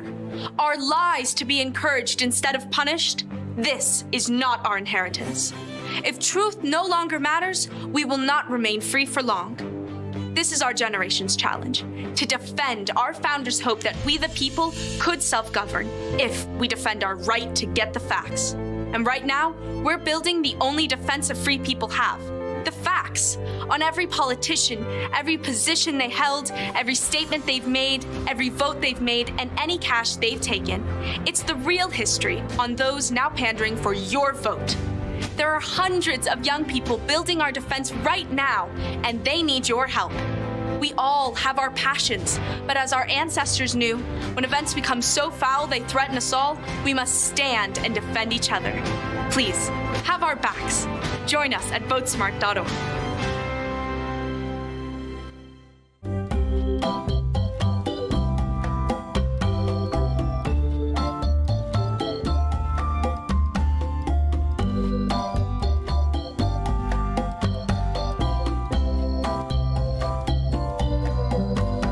What would happen if I had to pick up the phone, call 911 for one of my family members or one of my neighbors? What would I do if no one was on the other end to respond? What if there was no 911?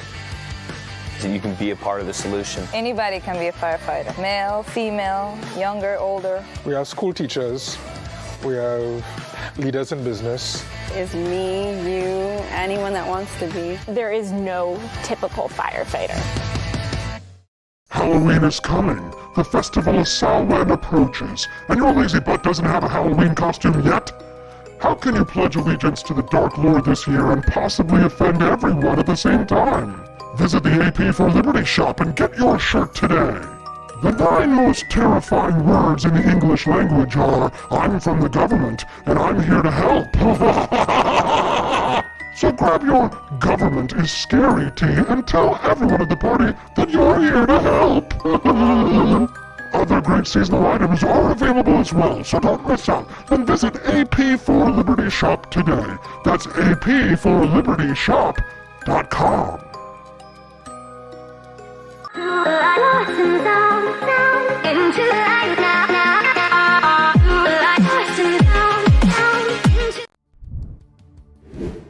Good morning. How you feeling today? Is coffee kicking in just yet? It's 8:41 and you're listening and watching to the Wake Up America show with Austin Peterson. Still lots more great show to go.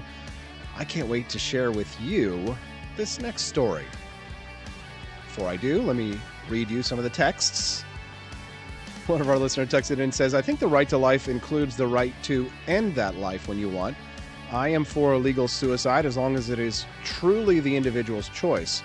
Obviously, I'm opposed to someone making that decision for someone else, either by taking advantage of a weakened mental state or by lying and killing someone, saying that that is what they wanted without the person's consent. Yeah, see, that is a sincere problem that you face with the whole legal euthanasia thing. Gregory, over on YouTube. Good morning, Gregory. I'm not sure we've met before, but he messaged in and said, I read an article where Canada kept pushing assisted death on a veteran with PTSD. Yikes. Not cool. Drew Monk says, awesome show, AP, great interviews. Well, great. Thanks, Drew. Glad to have you here. Corey Kleiber said, never had an opinion on assisted suicide. Interesting thing for me to unpack. What do you think?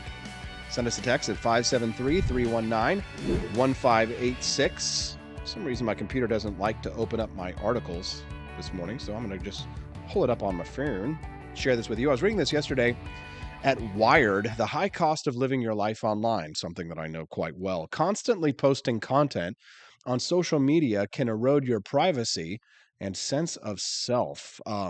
Something that I know a lot about, right? To be online is to be constantly exposed, they write. While it might seem normal, it's a level of exposure we've never dealt with before as human beings. We're posting... people are looking at your latest Instagram selfie. They're literally swiping on your face, and people you've never met are responding with their thoughts and criticisms, which I don't mind because I'm used to it now. Being observed by so many people appears to have significant psychological effects, though. Yeah, that's why I'm so weird. There are, of course, good things about this ability to connect with others. And it was crucial during the height of the pandemic when we couldn't be close to loved ones, for example, they write. But studies have found, and this is the crux of this, that high levels of social media use are connected with an increased risk of symptoms of anxiety and depression. There appears to be substantial evidence connecting people's mental health and their online habits. Oh, boy. Furthermore, many psychologists believe that people may be dealing with psychological effects that are pervasive but not always obvious. Nothing wrong here, nothing to see, right? Larry Rosen, he's a professor emeritus of psychology at California State University, says that what we're finding is people are spending way more time on screens than previously reported or believed they are. It's become something of an epidemic.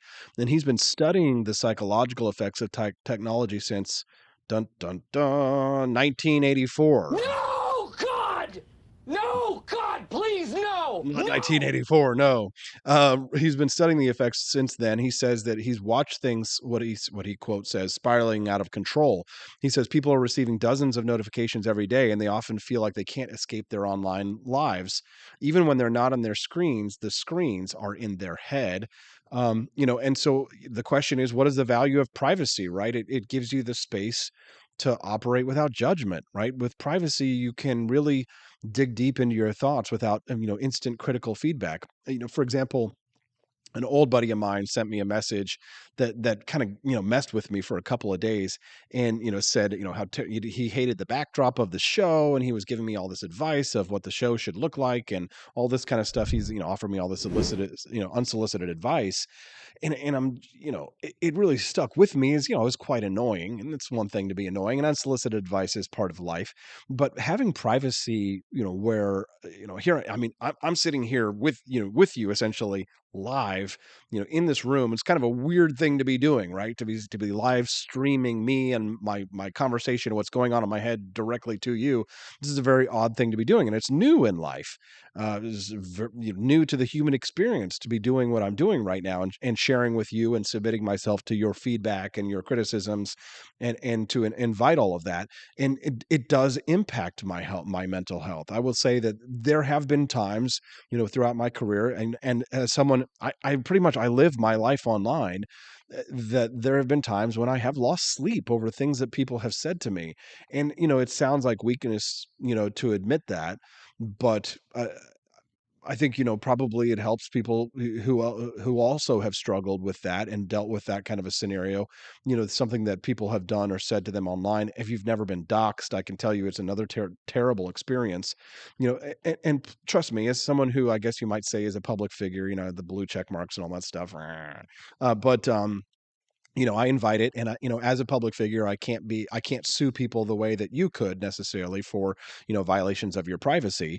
But I think that, especially if you're a young person, I appreciate the fact that, having been born in 1981, that I really, as a young person, only caught, the beginnings of the internet on the tail of my childhood. But at being a child and being online right now, I think definitely is probably not good for you. And I wonder, how do we teach our children technology and ensure that they are curious and they want to learn, without, negatively impacting their mental health? Do you have any input on this, or is this something that you've ever struggled with?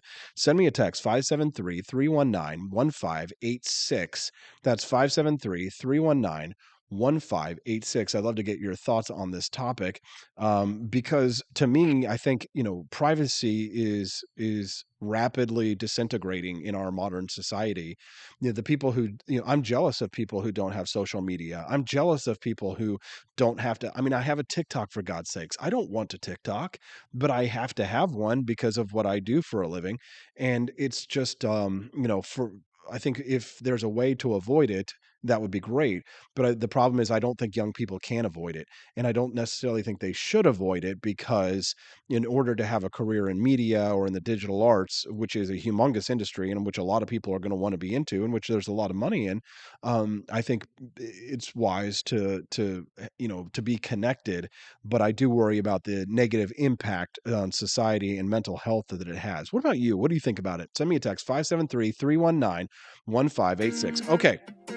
The most controversial meme I have ever posted got me more hate, I think. I mean, and they were coming after me yesterday when I posted this. And I think some of you are going to feel the same way. You're going to be angry at me when I share this meme. It's not a Jeffrey Dahmer meme that's going to get me banned from the Facebooks, but it is going to enrage a few of you. But I choose to offend. What's the famous quote? He who dares not offend cannot be honest. So I'm going to be honest with you. All right? And we'll be back on the Wake Up America show at wakeupamericashow.com. Hello. My name is Kelvin. Welcome to Frenchy Bush. This is my Didi's website, and I've decided to speak to you with my real voice for the first time ever to tell you about how cool Frenchy Bush is. But I've decided that this is the perfect opportunity to share with you. Frenchy Bush is a good website. You should follow us on socials. If you like Frenchies or any kind of bulldogs, me and my new brother George are going to try to make your life more fun. Hello, I'm George. My neck isn't really thick yet, but it will be. We are so glad you're here. Please ignore my floating eyeball. It helps me spot predators who might be approaching from the sides. Didi made Frenchy bullshit to review things that he uses on me and my brother to tell you if it's good or bullshit. Take this collar, for example. Didi really likes it. Didi said it's really handy because us Frenchies got thick necks. Need something really tough. People think Frenchies are little, but if you look at us from below, you can see we are really pretty buff. Beefcake. Yes. Look at my creamy thighs and chest. Yes. You like that? Big brother, please focus. Frenchy Bush. Please follow us for more great content and read the Frenchy Bush blog for more fun and cool stuff.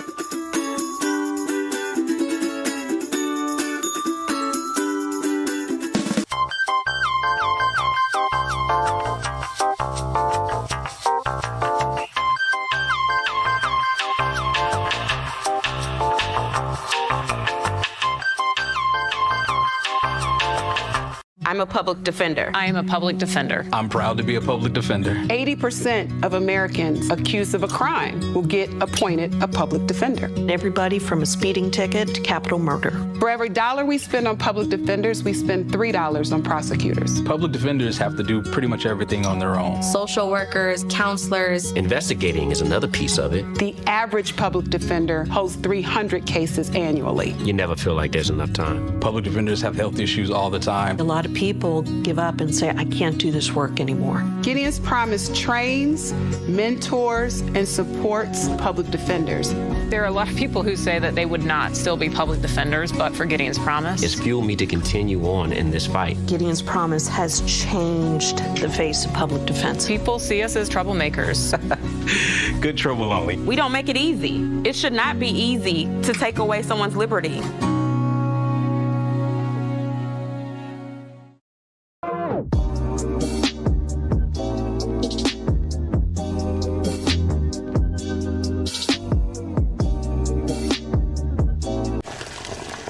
Ever hear the one about the frog?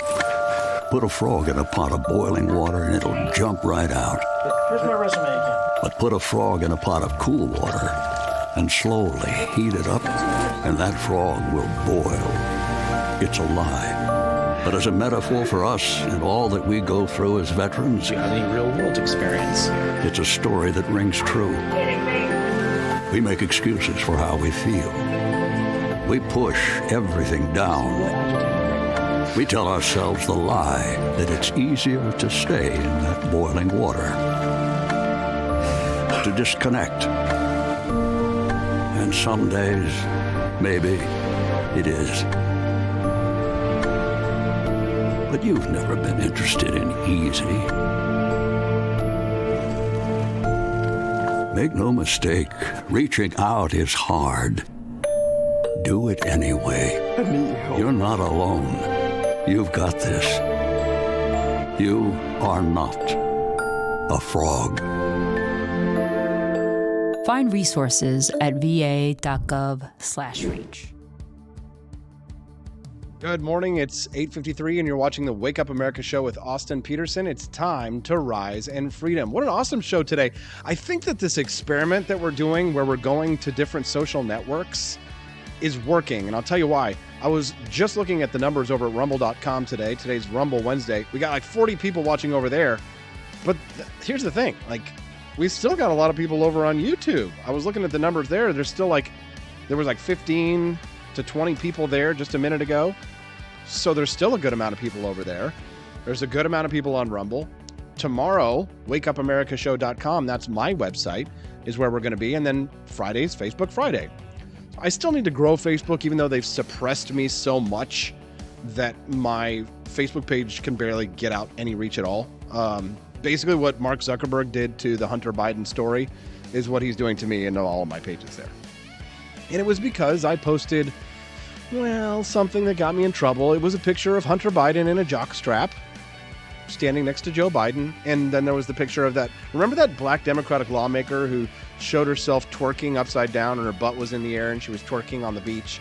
Yeah. So they were all there together in that picture. That got me a big ban, a big 60-day one. And it was funny because the 60-day ban started like the day before I started this show. So I'm not technically supposed to be live streaming right now over on Facebook. Don't tell Mark Zuckerberg, please. Yeah. But glad to see that we still got a lot of followers and people who are showing up over in the comments section this morning. All right. You want to see, and I know you want to hear, the most controversial meme I've ever posted. All right, let's head over to Twitter weirdness. Even though this was Facebook weirdness, I need to just change it from Twitter weirdness to just social weirdness, I think, because this is a meme I posted on Facebook yesterday. My Facebook page is one of my Facebook pages is Liberty Viral, and they really say Facebook does not like that one. But I posted this meme yesterday because I thought it was funny and because I think there's a sliver of truth into it. And it's just, listen, this is just my opinion, okay? This is how I feel about it. You don't have to feel the same way I do, although you would be intelligent and beautiful and handsome if you did. But this is how I feel about it. Listen, I've never been into sports. And when I say I've never been into sports, people say into sports. I mean, not playing sports. I enjoy playing sports. And, I like to do karate and I like martial arts. But I've never been the type of guy to sit down and watch sports. And I don't really go to the games because it's just, it's too long. It's too passive. It's just, I like the social aspect of it. Going to baseball games is fun if it's a Royals game, but I'm there for the hot dogs and the beer and to look at boobs, right? So it's just, what are you doing when you go to sports games, right? Like, watching the game? Me? No, probably not. So anyways, my whole life, right? If you're a man who doesn't watch football, your manhood is called into question constantly, right? So, but when you dare slap back at years of abuse being hurled at you because you don't watch the latest football game, then when you dare slap back, then people get really butthurt at you. And I can understand. It's their favorite hobby. It's like, but I don't get really butthurt when people are like, the UFC is stupid. Maybe when they're like, oh, karate's not a real martial art. Maybe that's something that'll get me butthurt. But oh my God, the butthurt. Oh, the butthurt from the babies yesterday when I posted this meme about football and it said, bro, please come watch football with me, bro.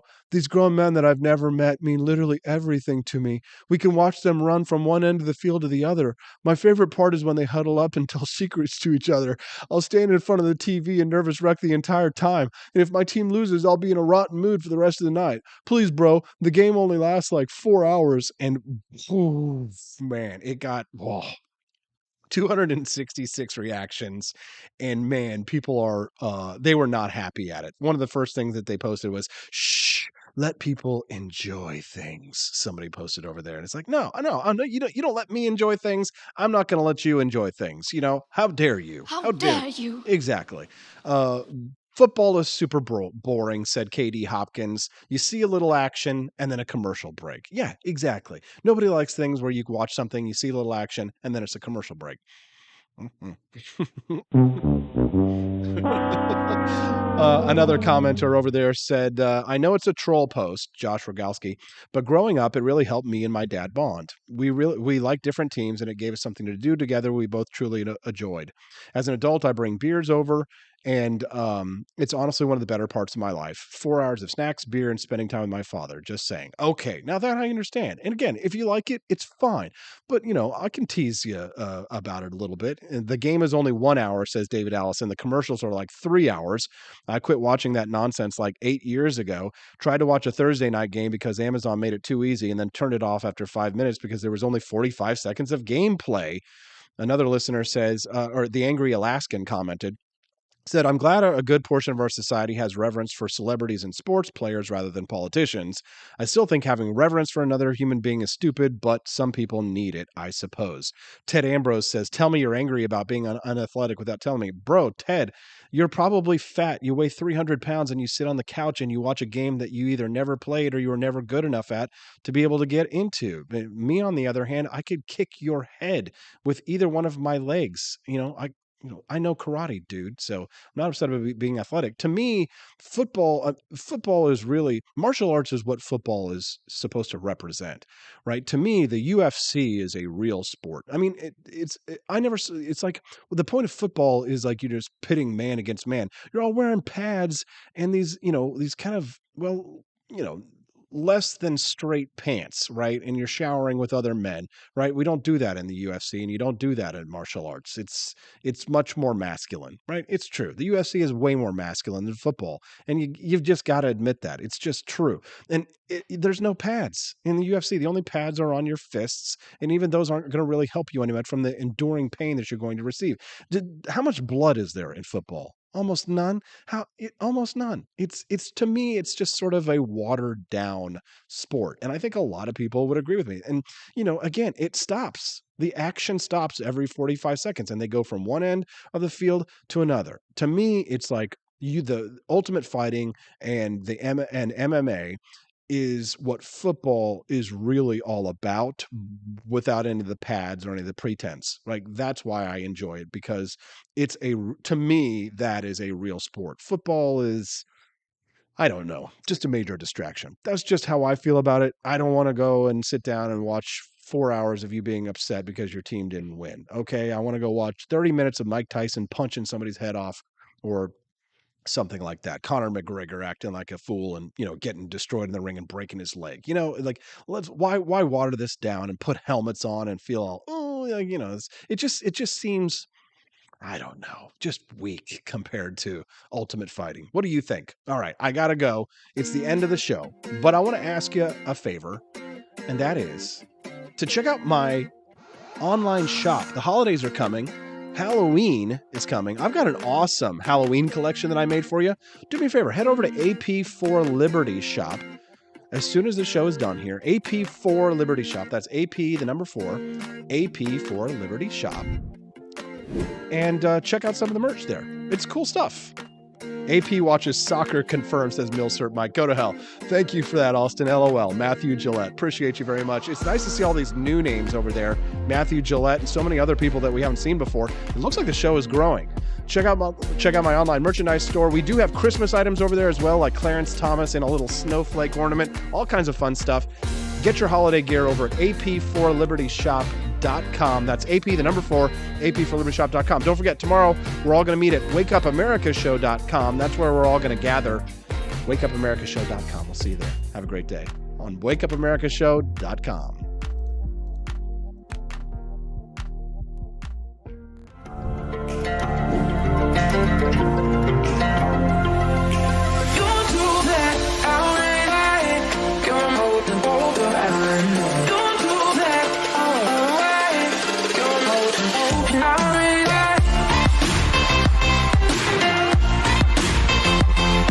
It's morning again in America. Our country is prouder and stronger and better.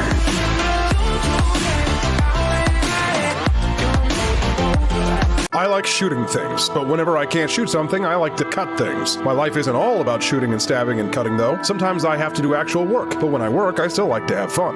And there's nothing less fun than trying to cut with a crappy knife. Thankfully, from the ancient sect of Christian knights, who also loved cutting and stabbing, comes a new implement that has received my personal blessing, the Templar knife. Like the ancient sword of Excalibur, you don't choose a Templar knife, it chooses you. You just decide what kind you want on the website first, however, and then order it online, and then it chooses you. The Templar knife comes in a variety of shapes. As a man of culture and taste, I have decided I will never use a terrible knife again. And thanks to the inspiration provided by this excellent product, I have decided to launch a new crusade against anyone using less than superior knives. Join me, brothers and sisters, by visiting uppercuttactical.com/pages/Templar-knives. That's a lot of slashes. For that, you'll need a Templar knife. For 10% off, use code AP4Liberty and join me in a quest for glory, for liberty, for Christendom, for the Templar knife. Get yours today. Fire.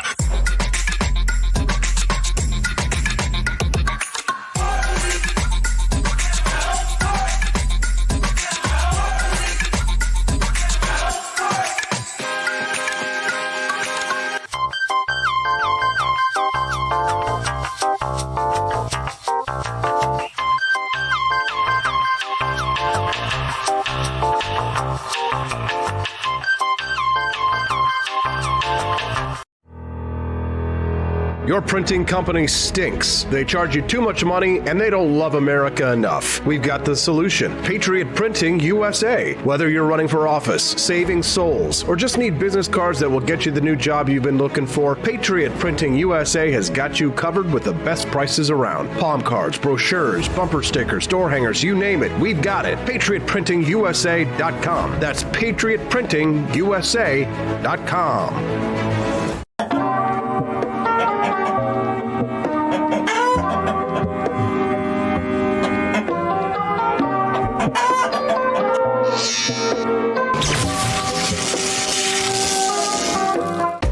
Want an engaging website to boost your business? You're just a click away from 5-star Fiverr talent. Hundreds of freelancer skills like web design. Head to Fiverr.com today and get something started.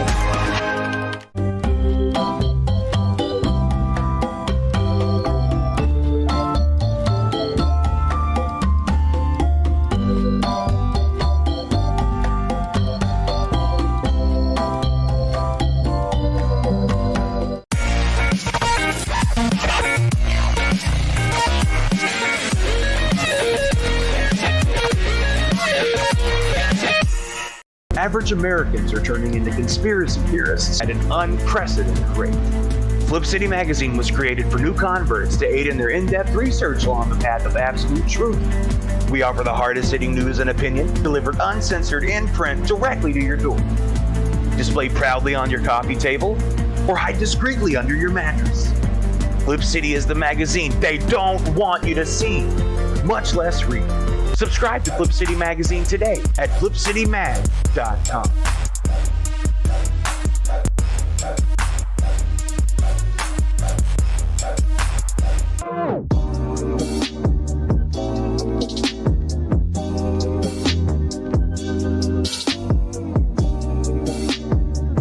I would remind you that extremism in the defense of liberty is no vice.